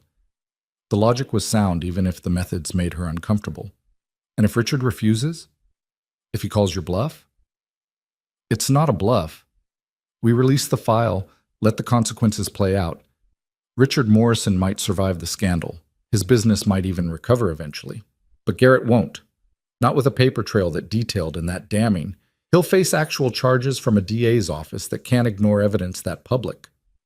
Maya pulled up images on her tablet, photos of the plaza's layout, security positions, guest list. The gala starts at 7. VIP arrivals begin at 6:30. Mr. Moretti received an invitation months ago as a major donor. You'll attend as his guest. Me?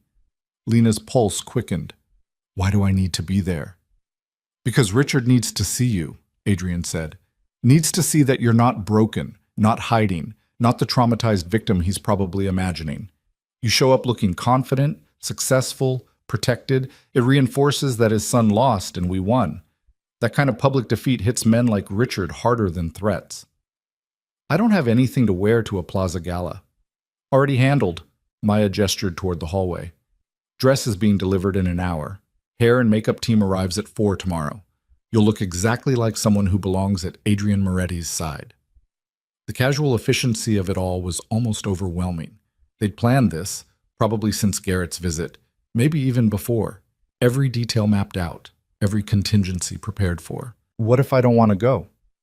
The question came out smaller than Lena intended. What if facing Richard and Garrett in public is more than I can handle? Adrian crossed the space between them, crouching so they were eye level. Then we send the file without the confrontation. Your comfort and safety matter more than theater, but I think you're stronger than you believe. And I think there's power in showing Garrett Morrison that you're not just surviving, you're thriving. The challenge in his eyes was clear. This wasn't just about ending Garrett's threat. It was about Lena reclaiming the parts of herself that 3 years of abuse had tried to destroy. Confidence, agency, the right to exist in spaces without fear. Okay, she said. I'll go. Adrian's slight smile returned. Good. Then let's make sure it's memorable. The next 24 hours passed in a blur of preparation that felt more like training for combat than attending a party. Maya drilled Lena on basic security protocols. Stay within sight of Adrian or security. Don't accept drinks from anyone else. Be aware of exits. Trust her instincts if something feels wrong. Carlos taught her a few simple self-defense moves, the kind that could buy seconds if needed. Jin, surprisingly, gave advice on maintaining composure under stress. Breathe from your diaphragm, she said, demonstrating. Control your breath. Control your emotions. They see fear, they win. You show nothing, you maintain power. The dress arrived in a garment bag that probably cost more than Lena's first car. When she unzipped it, her breath caught. Deep emerald silk that would complement her dark hair and pale skin. Cut to emphasize without revealing. Elegant without being ostentatious. The kind of dress that announced its wearer belonged in rooms where decisions got made and power got traded. Adrian appeared as she examined it, leaning against the doorframe with his arms crossed. It works? It's beautiful. And probably cost a fortune. Consider it an investment in your new career. Environmental designers need to understand how spaces and presentation intersect. Tonight's your first lesson. The morning of the gala, Lena woke with her stomach in knots. She tried to eat breakfast, but managed only coffee, her appetite destroyed by anticipation and dread. Maya noticed, but didn't comment, just ensured she drank water and took vitamins. Dehydration makes anxiety worse, the security specialist said, and you'll be on your feet for hours. Take care of the basics. At 4, the hair and makeup team arrived. 2 women who worked with silent efficiency, transforming Lena from shelter survivor to someone who could stand beside a man like Adrian Moretti without looking out of place. They swept her hair into an elegant updo that showcased her neck and shoulders, applied makeup that enhanced without masking, created a version of herself that felt both familiar and entirely new. When she finally saw her reflection, Lena barely recognized the woman staring back. She looked confident, powerful. Nothing like the terrified girl who'd sat on a stranger's lap a week ago hoping for salvation. Perfect, Maya said from the doorway. Now the dress. The silk felt like water against her skin, cool and luxurious. It fit perfectly. Whoever had ordered it knew her measurements with unsettling accuracy. Paired with heels that added 3 inches and made her legs look endless, she looked like she belonged at a plaza gala. She looked like someone Garrett Morrison couldn't touch. Adrian was waiting in the living room, and when Lena emerged, something shifted in his expression. Not attraction exactly. though that was there too, something more like recognition. Seeing the person she could be instead of the victim she'd been. He wore a tuxedo that probably cost more than most people's monthly rent, tailored to perfection, every line emphasizing the power he carried like a second skin. Together, they looked exactly like what they were pretending to be, a couple comfortable with wealth, power, and the spaces where both congregated. "You look stunning," he said simply. "You clean up pretty well yourself." His slight smile appeared. "Shall we?" The ride to the plaza was quiet, tension building with every block. Maya sat in the front with the driver, earpiece active, coordinating with security already positioned at the venue. Carlos and Jin followed in a second vehicle, backup if needed. "Nervous?" Adrian asked. "Terrified," Lena admitted. "What if I freeze? What if I see Garrett and just break?" "Then we leave. Simple as that." He took her hand, the gesture surprising in its gentleness. "But I don't think you'll freeze. I think you'll remember every time he made you feel small and use that to stand taller." Spite can be very motivating. Despite herself, Lena laughed. "That's terrible advice." "It's honest advice.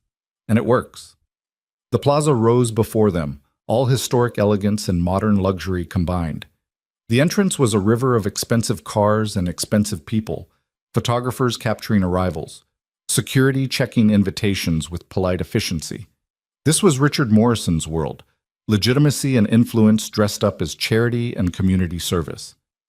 They stepped out of the car into camera flashes and curious stares. Adrian offered his arm, and Lena took it, letting his steady presence anchor her as they navigated through the entrance. Inside, the grand ballroom glittered with crystal chandeliers and candlelight, round tables dressed in white and gold, a stage set for speeches and performances that would reinforce Richard Morrison's carefully crafted image. The man himself stood near the entrance, greeting guests with the practiced charm of someone who'd spent a lifetime in these circles. He wore a tuxedo that screamed custom tailoring and old money, his silver hair perfect, his smile revealing nothing of the pressure Adrian had been applying to his business and reputation. When he saw them, his smile didn't falter, not even a flicker. But his eyes went hard, calculating the damage their presence might cause to his carefully orchestrated evening. "Mr. Moretti," Richard said, extending a hand that Adrian shook with cool civility. "I'm surprised to see you here." "I'm a major donor. Why wouldn't I attend?" "Of course. And your lovely companion?" Richard's attention shifted to Lena, and she saw him catalog every detail. The expensive dress, the professional styling, the way she stood beside Adrian without cowering or hiding. "Lena Hart," she said, proud that her voice came out steady. "We've met." "Yes, in my son's home, if I recall. Under different circumstances. When I still believed your son's promises about change. Before I learned that Morrison men don't change, they just get better at hiding what they are." The words landed like grenades in polite conversation. Richard's smile strained, muscle jumping in his jaw. Around them, other guests had started to notice the tension, conversations pausing as people sensed conflict brewing in their midst. "I'm afraid you've been misinformed," Richard said carefully. "My son is a serial abuser you've enabled for years by burying complaints with money and threats." Adrian's voice was quiet but carried. "But we're not here to air family dysfunction. We're here for charity. Speaking of which, I believe we need to have a private conversation, soon, about the future of certain business arrangements and personal situations." Richard's expression went flat. "I don't respond well to threats, Moretti." "Good thing I'm not threatening. I'm offering an opportunity to handle matters discreetly before they become unavoidably public." Adrian produced a business card, offered it with a slight smile that promised nothing good.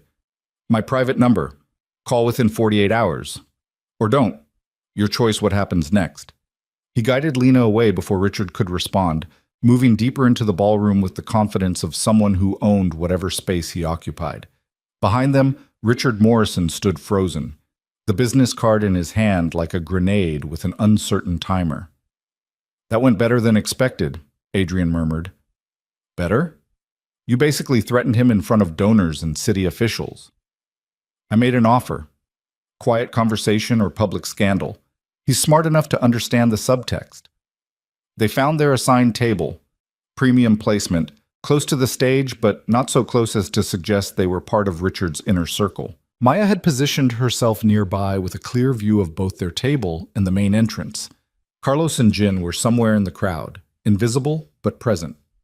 Lena tried to focus on the evening's program, speeches about community improvement and charitable giving, performances by local artists, the careful orchestration of money and influence masquerading as civic virtue. But her attention kept drifting, scanning the crowd for the one face she dreaded and anticipated in equal measure. Garrett appeared during the silent auction preview, moving through the crowd with a drink in hand and rage barely concealed beneath a civilized veneer. He'd cleaned up since his penthouse visit. Fresh shave, expensive tux, the Morrison charm deployed for public consumption. But his eyes were wrong, too bright, scanning too aggressively. He found them. Lena felt his attention like pressure against her skin. Adrian must have felt it too because his hand found hers under the table, squeezed once in wordless support. "Breathe," he said quietly. "You're safe. Nothing happens here." But Garrett was moving toward them, weaving through tables with the determination of someone past caring about consequences. Maya shifted position, ready to intercept if needed. Jin materialized closer, casual but alert. "Lena." Garrett arrived at their table, ignored Adrian completely. "We need to talk, alone." "No?" The word came out stronger than she felt. "We don't need anything. You need to leave me alone." "You don't understand what you're doing, what he's doing." Garrett's gesture toward Adrian was sharp, aggressive. "My father's business is being destroyed. Our family is being attacked, all because you're playing house with a criminal instead of coming home where you belong. I belong exactly where I choose to be, and I choose not to be anywhere near you. This is temporary insanity, his influence. When you come to your senses, when she comes to her senses," Adrian interrupted, his tone conversational but edged with threat, "she'll remember that you put her in a hospital, that you've done it to multiple women, that your father enabled every single incident because Morrison pride mattered more than anyone's safety." Garrett's attention finally fixed on Adrian, and the hatred in his expression was pure and undiluted. "You're going to regret this, both of you. You think my father's connections are meaningless? You think you can just destroy us without consequences? I think your father is currently calculating whether protecting you is worth losing everything he's built over 40 years. And I think when he does that math, you're going to discover that even unconditional love has limits. You don't know anything about my father. I know he's had 3 more contracts suspended pending investigation this afternoon. I know 2 city officials he considered allies are suddenly too busy to take his calls. I know his accountant received a very interesting visit from the IRS about irregularities in Morrison Construction's tax filings going back 7 years. Adrian's smile was sharp. Your father's spending tonight calculating survival. You're the variable he's deciding whether to cut loose. The blood drained from Garrett's face. You're lying. Am I? Ask him. He's over there watching us right now, wondering if this confrontation is going to make headlines tomorrow. Garrett followed Adrian's gaze to where Richard stood near the bar, surrounded by people who might have been supporters or might have been circling sharks sensing blood in the water. Richard met his son's eyes, and something passed between them, a communication Lena couldn't read but understood in its essence. Garrett was on his own. "This isn't over," Garrett said, but the conviction had drained from his voice. He looked suddenly younger, smaller, the entitled prince realizing his kingdom was crumbling beneath his feet. "Actually, it is." Adrian's tone held finality. "Your father will call me tomorrow. We'll have a conversation about how the Morrison family moves forward. That conversation won't include you having any contact with Lena Hart or any other woman without professional supervision and documented treatment. If you violate those terms, the file we've compiled gets released. Every buried complaint, every payoff, every woman you brutalized. Are we clear?" Garrett opened his mouth, closed it, opened it again. No words came out. Finally, he turned and walked away, his shoulders hunched like a man carrying weight he couldn't support. Lena released a breath she didn't know she'd been holding. Around them, the gala continued, music, conversation, laughter. But something fundamental had shifted. The threat that had defined her existence for 6 months had just been neutralized in the space of a 5-minute conversation. "Is it really over?" she asked. "The immediate threat, yes. Richard will call tomorrow. He'll negotiate, try to minimize damage, but he'll ultimately agree to our terms because the alternative is catastrophic. Garrett will be forced into treatment, cut off financially if he doesn't comply, and generally neutralized as a threat to you or anyone else. And if he doesn't comply, if he comes after me anyway, then we release the file and let the legal system handle what we've been willing to manage privately. Adrian's expression was serious. But men like Garrett are fundamentally cowards. Take away their money, their father's protection, their sense of immunity, and they collapse. He'll comply. Maya appeared at Adrian's shoulder, leaned in to whisper something Lena couldn't hear. Adrian nodded, stood, and offered Lena his hand. Time to make our exit. We've accomplished what we came for. Staying longer is unnecessary risk. They moved through the crowd toward the entrance, heads turning to track their departure. Richard Morrison watched from across the ballroom, his expression unreadable, but his posture suggesting a man who'd just lost a negotiation he couldn't afford to lose. Outside, the night air was cool after the ballroom's heat. Their car waited, Maya already coordinating their departure with efficient precision. That was incredible, Lena said as they pulled away from the plaza. Terrifying and incredible. You were incredible, standing up to both Morrison men in their own territory. That took real courage. I didn't feel courageous. I felt like I was about to throw up the entire time. Courage isn't the absence of fear. It's acting despite it. You did that tonight. Adrian's hand found hers again. Proud of you. The simple words hit harder than expected. When had anyone last said they were proud of her? Not for making them happy or being compliant, but for being brave. The drive back to the penthouse passed in comfortable silence. Adrenaline slowly drained from Lena's system, leaving exhaustion in its wake. She kicked off her heels, curled into the leather seat, and let herself feel safe for the first time since this whole nightmare began. Back at the penthouse, Maya did a security sweep while Carlos and Jin took up positions for the night shift. Adrian loosened his bow tie, poured 2 glasses of whiskey despite Lena's weak protest. You earned it. We both did. They stood at the windows, watching the city glitter below, 2 people who'd started as strangers and become something else through necessity and choice combined. What happens now? Lena asked. Now we wait for Richard's call, finalize terms, ensure Garrett's compliance, and then… Adrian trailed off, staring at his reflection in the glass. And then I leave, Lena finished. Back to my life. Whatever that looks like. Or you stay. The words hung in the air between them, heavy with implication. Stay as what? Your project? Your charity case? Stay as someone building a life that's actually hers. You said you wanted to design spaces that make people feel things. I meant what I said about giving you projects. Build your portfolio, establish your business. Create something that can't be taken away. He turned to face her fully. This arrangement started as protection. It doesn't have to end that way. Lena's heart hammered. What are you suggesting? I'm suggesting that maybe we're both tired of being alone. Maybe we've found something unexpected in this temporary situation. Maybe temporary doesn't have to be the end of it. You barely know me. I know you had the courage to ask a stranger for help. I know you survived years of abuse without losing yourself completely. I know you stood up to your abuser in a room full of his allies without breaking. That's more than enough to know I want to see what happens next. The honesty in his expression was almost painful. Adrian Moretti, one of New York's most dangerous men, offering not just protection, but partnership. The kind built on mutual respect instead of fear or obligation. I don't know how to do this, Lena admitted. I don't know how to be in something healthy after years of something toxic. I don't even know what healthy looks like anymore. Then we figure it out together. No pressure, no expectations beyond honesty and mutual respect. You keep building your life. I keep building mine. We see if those lives work better intersecting than separate. It should have felt too fast, too convenient, too much like trading one dependency for another. But standing there in expensive silk, with the taste of victory still fresh, Lena felt something she hadn't felt in years.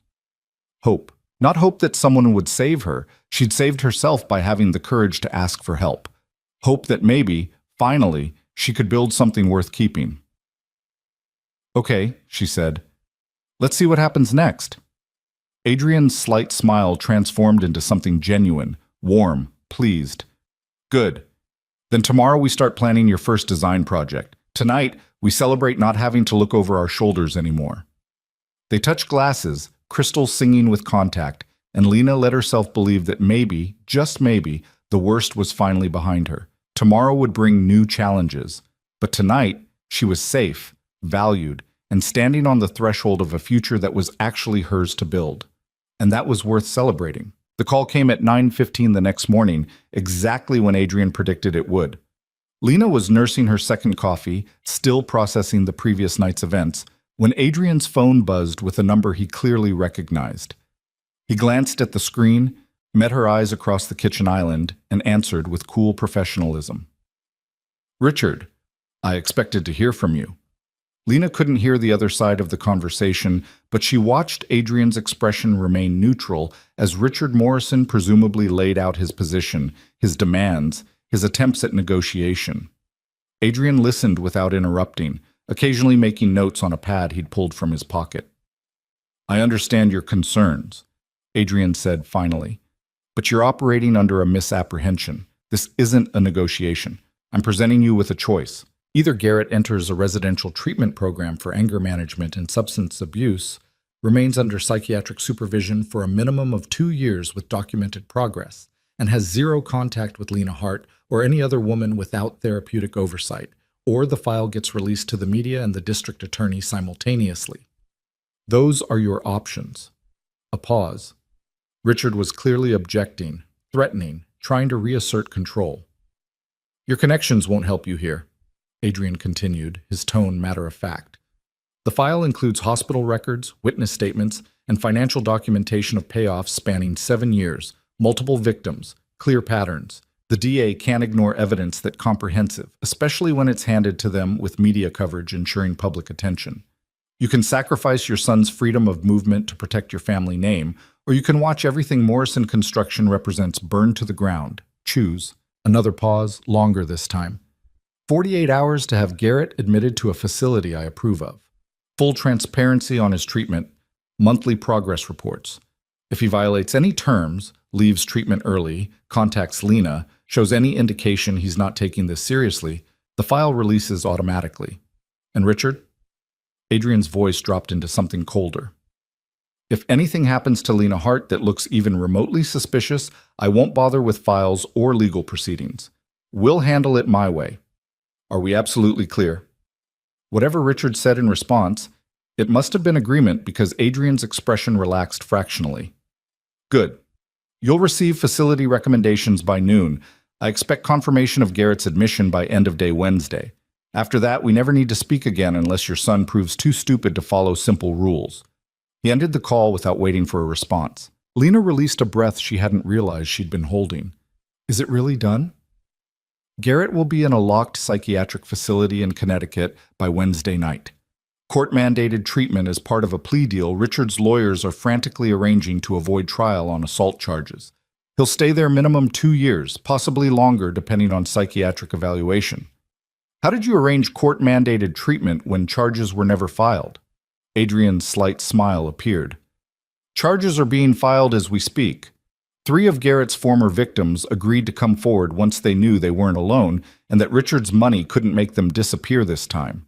With multiple complainants and documented evidence, the DA had no choice but to prosecute.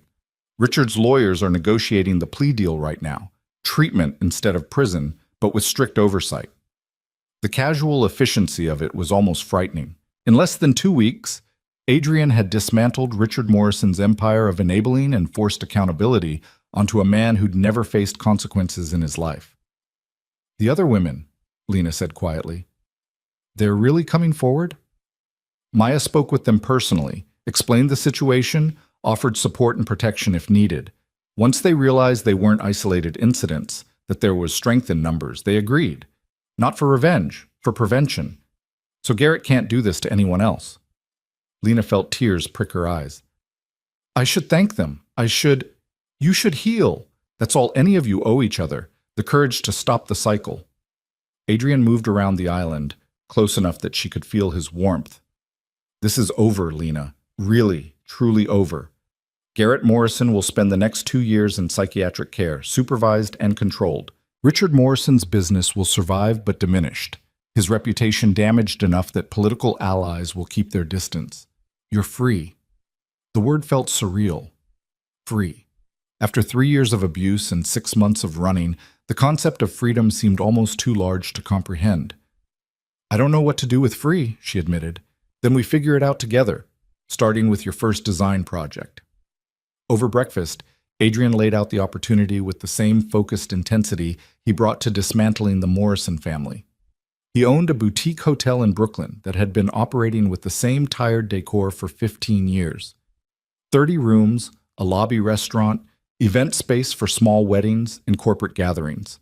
The bones were good, the location excellent, but the presentation was dated and uninspired. Full creative control, he said, sliding a folder across the table. Budget of $200,000 for renovations. 6-month timeline from design to completion. You document everything: sketches, materials, process, final results. Build a portfolio piece that demonstrates both vision and execution. Lena opened the folder, found architectural drawings, photos of current interiors, financial projections. This wasn't a casual offer.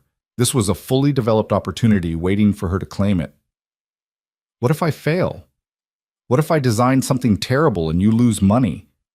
Then I lose money and you learn what doesn't work. But I don't think you'll fail. I think you'll create something remarkable because you understand what it means to need safe spaces. Hotels are temporary homes. You know better than most people what makes a space feel safe versus threatening. The insight was uncomfortably accurate. Lena had spent months in shelters, cheap motels, temporary housing where safety was never guaranteed. She knew exactly what design elements communicated security versus vulnerability. When do I start? Whenever you're ready. The hotel's not going anywhere. Maya appeared in the kitchen doorway, tablet in hand. Boss, we have confirmation. Garrett's admission paperwork is being processed. He'll be transported to Clearwater Psychiatric in Connecticut Wednesday morning. And the monitoring? Full surveillance. If he leaves the facility grounds without authorization, we know within minutes. If he makes unapproved contact with anyone, we're alerted. He's essentially in minimum security prison disguised as a hospital. Good. Adrian stood, checking his watch. I have a meeting downtown. Maya, you're with Lena today. She's going to Brooklyn to tour the hotel property. Wait, today? Lena felt suddenly unprepared. No time like the present. You need to see the space, feel it, understand what it wants to become. Maya can take photos, measurements, whatever you need. An hour later, Lena found herself in the back of Adrian's SUV with Maya at the wheel, heading toward Brooklyn with a strange mixture of excitement and terror churning in her stomach. This was real. An actual client, an actual budget, an actual opportunity to prove she could build something meaningful. The hotel sat in a neighborhood that was clearly gentrifying, craft coffee shops next to bodegas, restored brownstones beside buildings that needed restoration. The hotel itself was a 5-story brick building with architectural charm buried under decades of neglect and poor aesthetic choices. Inside, the lobby was exactly what Lena expected. Beige walls, generic landscape prints, furniture that prioritized cheap durability over comfort or style. The front desk looked like every budget hotel chain's version of professional. The restaurant off the lobby had potential but suffered from fluorescent lighting and booth seating that belonged in a diner. What do you think? Maya asked. I think it's desperate to be something better than it is. Lena walked through the space, already seeing possibilities. The bones are good. High ceilings, original hardwood under this terrible carpet, windows that actually let in natural light. But everything else is fighting against the architecture instead of working with it. She pulled out her phone, started taking photos and notes.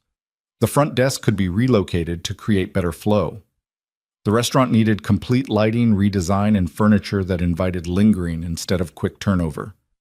The lobby could incorporate local art, plants, seating areas that felt residential instead of commercial.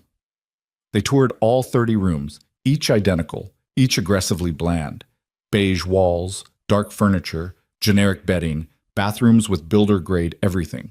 But each room also had good natural light, decent square footage, and architectural details that suggested the building's original charm. I can work with this, Lena said, ideas already forming faster than she could capture them.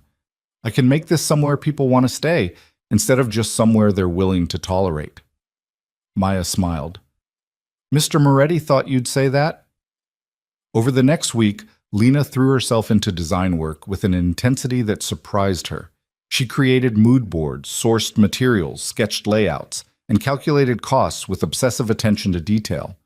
Adrian had given her access to his contractor network, and she spent hours in meetings with electricians, painters, furniture suppliers, learning the business side of design that school had never taught her. The work was consuming, challenging, and exactly what she needed. Every hour spent designing was an hour not thinking about Garrett, not processing trauma, not dwelling on the 6 months she'd lost to fear and survival mode. Adrian watched her work with quiet approval, occasionally offering input, but mostly letting her claim this project as entirely her own. Evenings became their time, cooking together, talking about their days, slowly building something that felt like partnership instead of protection arrangement. "You're happy," he observed one night as she showed him fabric samples for the hotel rooms. "I'm busy. Different thing." "You're both. I can tell the difference." He was right. For the first time in years, Lena felt purpose beyond simple survival. She was building something, creating something, using skills she'd thought were dead and buried under Garrett's control. Wednesday arrived with confirmation that Garrett had been officially admitted to Clearwater Psychiatric. Maya showed Lena the surveillance photos, Garrett looking diminished and angry, flanked by Richard's lawyers and facility staff, walking into a building that would be his home for the next 2 years minimum. "How do you feel?" Maya asked. "I don't know yet. Ask me in a month." But truthfully, Lena felt lighter. Like a weight she'd been carrying for so long, she'd forgotten what posture without it felt like. Garrett was contained, controlled, no longer a threat that defined every decision she made. That evening, Adrian suggested they go out to dinner. Not take out in the penthouse, but an actual restaurant, public and visible. A statement that the hiding was over. "Are you sure?" Lena asked. "What if someone recognizes me? What if you live your life instead of letting fear make your decisions?" He said it gently, but the challenge was clear. Garrett's in Connecticut. Richard's focused on salvaging his business. You're safe to exist in the world again. They went to a small Italian place in the West Village, intimate and warm, the kind of neighborhood spot where locals gathered and tourists rarely ventured. Adrian was clearly known. The owner greeted him by name, led them to a corner table with good sightlines and privacy. Over wine and handmade pasta, they talked about everything and nothing. Lena's design plans, Adrian's legitimate business ventures, movies they wanted to see, books they'd both read. Normal conversation between two people getting to know each other without crisis-forcing artificial intimacy. "Can I ask you something?" Lena ventured during dessert. "Always." "Why me? I mean, really. You could have anyone. Women who aren't damaged, who don't come with violent exes and trauma and complications. Why invest this much in someone you barely knew?" Adrian was quiet for a moment, swirling wine in his glass. "Because you reminded me that courage isn't the absence of fear, it's action despite it. Because you sat on my lap in a room full of dangerous people and asked for help instead of giving up. Because every time life gave you a reason to break, you bent instead. That's worth investing in. That's a generous interpretation of desperation. It's an accurate interpretation of strength you don't give yourself credit for." He reached across the table, took her hand. "I've spent 15 years in a business that shows me the worst of humanity. Violence, greed, betrayal, cowardice. You showed me something different, someone different. Maybe I needed that reminder that people worth protecting still exist." The honesty in his expression made her throat tight. "I'm still broken in a lot of ways. Therapy needing, trust issue having, trauma processing ways. Then we find you a good therapist. Process the trauma. Work through the trust issues. Being broken isn't permanent unless you decide it is. You make it sound simple. It's not simple. It's just possible. And possible is better than the alternative." Walking back to the penthouse, Lena felt something shift in her chest. This thing between them, whatever it was becoming, felt real in a way nothing with Garrett ever had. Built on honesty instead of control, respect instead of fear, Partnership instead of possession. 2 months later, Lena stood in the renovated hotel lobby and barely recognized the space she'd first toured. Gone were the beige walls and generic furniture, replaced with warm grays, rich woods, and jewel-tone accents that made the space feel sophisticated and welcoming. The front desk had been relocated and redesigned, now a beautiful focal point instead of a barrier. The restaurant glowed with carefully planned lighting, intimate booth seating, and local art that gave it neighborhood character. Adrian appeared at her shoulder, surveying the transformation with satisfaction. "You did this. We did this. Your contractors, your budget, your trust. My resources, your vision. There's a difference." He handed her a tablet showing the hotel's booking rates. "We're fully booked for the next 3 months. Rates increased 30% and people are paying without complaint. Trade publications are asking to feature the redesign. You've created something remarkable." The pride in his voice was unmistakable. Lena felt it too. Not arrogance, but earned confidence.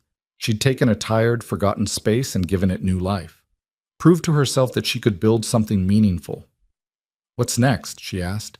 "That's up to you. I have 2 more properties that need your attention if you're interested." Or you start taking outside clients, building a business that's entirely yours. Whatever you decide, you have the portfolio and reputation to support it now.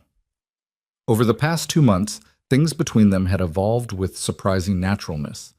They'd started as protector and protected, evolved into something like friends, and gradually become partners in the truest sense. Not rushed, not forced, just 2 people who'd found unexpected compatibility in crisis and chosen to see if it lasted beyond necessity. "I want to take outside clients," Lena said. "Build something that's completely mine. But I also want to keep working with you, if that's not too complicated." Adrian's slight smile appeared. "I think we can manage complicated." That evening, they celebrated the hotel opening with the team who'd made it happen. Contractors, suppliers, Maya, and the security personnel who'd become unexpectedly important in Lena's life. It felt like family in a way her actual family never had. People who'd shown up, done their jobs excellently, and supported her vision without trying to control or diminish it. Maya pulled Lena aside during the celebration. "You know he's in love with you, right?" "What? No, you're just living together, building a business together, and looking at each other like you've solved some complicated equation. Trust me." "Trust? He's in love. Has been for weeks." "How can you tell?" "Because I've worked for him 5 years and never seen him look at anyone the way he looks at you, like you're something precious he's afraid to break but refuses to cage." Maya's expression was serious. "Question is whether you feel the same way." Lena watched Adrian across the room, talking with contractors about some detail of the renovation, animated in a way he rarely was in his other business dealings. He'd given her space to heal, resources to build, protection without possession. He'd asked nothing in return except honesty and effort. "Yeah," she admitted, "I think I do." "Then tell him. Life's too short for people who care about each other to pretend they don't." Later, after the celebration wound down and they returned to the penthouse that had transformed from safe house to home, Lena found Adrian on the terrace where she'd stood months ago feeling hopeful for the first time in years. "Maya says you're in love with me," she said without preamble. Adrian turned, expression carefully neutral. "Maya needs to learn discretion." "She's not wrong, though, is she?" "No, she's not wrong." He didn't look away, didn't deflect. "I didn't plan it. Didn't particularly want the complication, but somewhere between you sitting on my lap desperate and terrified and you standing in a renovated lobby, confident and proud, it happened. You don't have to—" Lena kissed him before he could finish the sentence. It wasn't her first kiss. That had happened 2 weeks ago after too much wine and too much laughter. But it was the first one that meant something beyond exploration. This was claiming, choosing, declaring that what they'd built in crisis could become something lasting. When they finally broke apart, Adrian's expression had transformed into something open and pleased. "Well, that's one way to respond. I'm in love with you too. It's terrifying and possibly terrible timing and definitely complicated, but it's true. Terrible timing would have been 6 months ago when you were still healing and I was still figuring out if protection would turn into something else. Now?" He pulled her closer. now feels exactly right. They stood on the terrace as Manhattan glittered below, two people who'd found each other in the worst possible circumstances, and somehow built something worth keeping. Not perfect. Perfection was illusion, and they both knew it. But real, honest, built on respect and partnership instead of need and control. 3 months later, Lena signed the lease on her first office space, a small studio in a converted warehouse in Brooklyn, where she could meet clients and work on designs. Her business was officially established, LLC paperwork filed, business cards ordered, website live. She had 3 outside clients in addition to Adrian's properties, and a waiting list of people who'd seen her hotel work and wanted similar transformations. She'd also started therapy, working through the trauma of Garrett's abuse with a psychiatrist Adrian had recommended. It was hard, painful work, confronting the ways she'd normalized violence, examining the patterns that had made her vulnerable, building healthier frameworks for relationships and self-worth. But it was necessary work, and she was committed to doing it right. Garrett remained at Clearwater Psychiatric, his monthly progress reports showing slow but steady improvement. He'd be there at least another 18 months, possibly longer. Lena didn't think about him often anymore. He'd become something from her past instead of a threat to her present. Richard Morrison's construction empire had survived but diminished, his political connections severed, his reputation permanently tarnished by association with his son's crimes. Lena occasionally saw his name in business articles, usually attached to words like struggling and downsizing. She felt no satisfaction in his downfall, just relief that his enabling had ended. The anniversary of the night she'd walked into Club Obsidian arrived without Lena initially realizing its significance. She was working late at her studio, finalizing designs for a restaurant client, when Adrian appeared with takeout and wine. "You forgot what day it is," he said, unpacking containers. "Did I miss something? Your birthday's not until—" Then it hit her. "Oh, a year ago today. A year ago today, you made the bravest, craziest decision of your life and sat on my lap asking for help from a complete stranger. Best terrible decision I ever made." I was thinking the same thing. He pulled something from his jacket pocket, a small velvet box that made Lena's heart stop. "Before you panic, this isn't what you think it is. Or not exactly what you think it is." He opened the box to reveal a key. Simple, silver, attached to a keychain engraved with coordinates. "It's the key to the penthouse," Adrian explained. "Your name is on the deed now. Equal ownership. Not as my girlfriend or my partner in the romantic sense, but as someone who's earned the right to have a home that's actually, legally, irrevocably yours. No one can take it away. Not me, not anyone. It's yours." Lena's eyes burned with tears she didn't bother hiding. "You're giving me half your penthouse." "I'm giving you security. The kind that comes from ownership, not permission. You've built an incredible business, but businesses can fail. You've built an incredible life, but circumstances can change. This?" He closed her fingers around the key. "This is permanent. Safe harbor. That's always there. No matter what happens with us, with your business, with anything else life throws at you. What if we don't work out? What if then we're two people who own a penthouse together and figure out how to be civil about it? But I don't think that's happening. I think we're building something that lasts. And if I'm wrong, you still have a home. That's the point." Lena looked at the key in her hand, feeling the weight of what it represented. Not ownership of expensive real estate, but freedom, security, the knowledge that she'd never be homeless, never be desperate, never be so vulnerable that she had to accept abuse to survive. "Thank you," she whispered. "Thank you for being brave enough to ask for help a year ago. Everything good in my life since then traces back to that moment." They ate takeout on the terrace where Lena had once stood feeling hopeful about an uncertain future. Now the future felt less uncertain, still complicated, still challenging, but filled with possibility instead of fear. "Do you ever regret it?" Lena asked.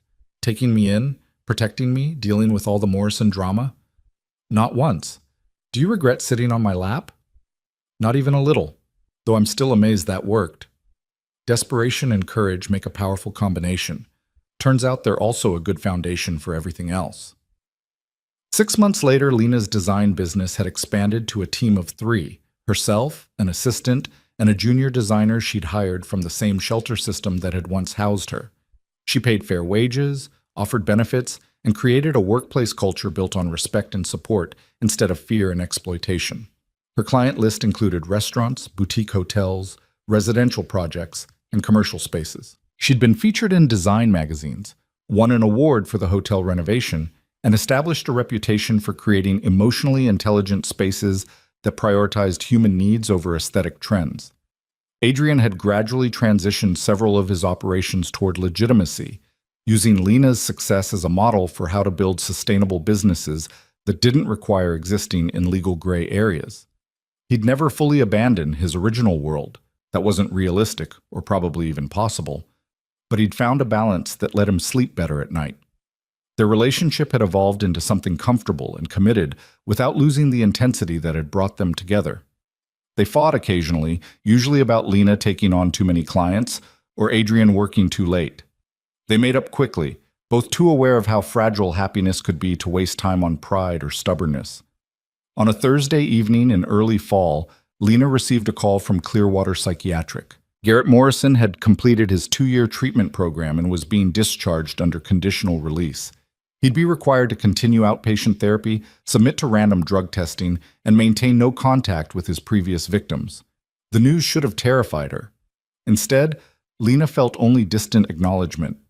Garrett was someone who'd hurt her once, but he wasn't who defined her anymore. She'd built a life he couldn't touch. A business, a home, a relationship, a future entirely her own. "How do you feel?" Adrian asked when she told him. "Free. Really, truly free. He's out there somewhere living his life, and I'm here living mine, and those things don't intersect anymore. He's just someone I used to know who taught me what I won't tolerate ever again." That's growth. That's survival becoming thriving. There's a difference. That weekend, they hosted a dinner party at the penthouse. Maya and her girlfriend, Carlos and his husband, Jin and her partner, Lena's assistant and junior designer, a few of Adrian's legitimate business associates. The kind of gathering that mixed worlds in ways that once would have seemed impossible. Looking around the table at people laughing, talking, enjoying food and company, Lena felt profound gratitude. A year and a half ago, she'd been sleeping in shelters and eating ramen, convinced her life would always be defined by fear and running. Now she had family, not by blood, but by choice, and a future she'd built with her own hands.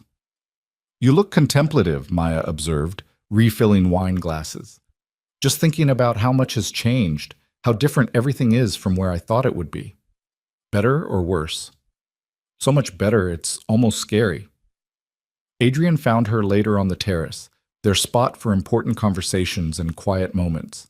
The city spread beneath them, millions of lights representing millions of lives intersecting in patterns too complex to track. "I love you," he said simply. "Not because you needed saving or because I needed someone to save, but because you're brilliant and brave, and you create beautiful things, and you make me want to be better than I am. I love you too, for seeing me when I felt invisible, protecting me without owning me, and believing I could build something worth having when I'd forgotten how to believe in myself." They stood together as night deepened, two people who'd found each other in crisis and chosen to build something lasting from that foundation.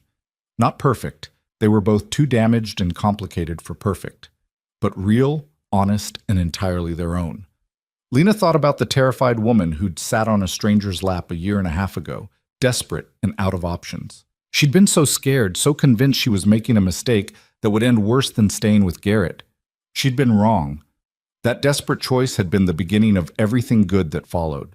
The career she'd built, the home she owned, the relationship that challenged and supported her in equal measure, the life she'd claimed as entirely her own. Some moments fracture your life into before and after. For Lena Hart, that moment came when she chose courage over resignation and asked for help from the most dangerous man in the room. Everything after had been the slow, difficult, beautiful work of healing and building and becoming someone who didn't just survive but thrived. And standing on that terrace with Adrian's hand in hers and her future stretching vast and full of possibility, Lena knew with absolute certainty that she'd choose that same desperate moment again. Because sometimes the scariest decisions lead to the most extraordinary destinations. And she'd finally arrived at hers.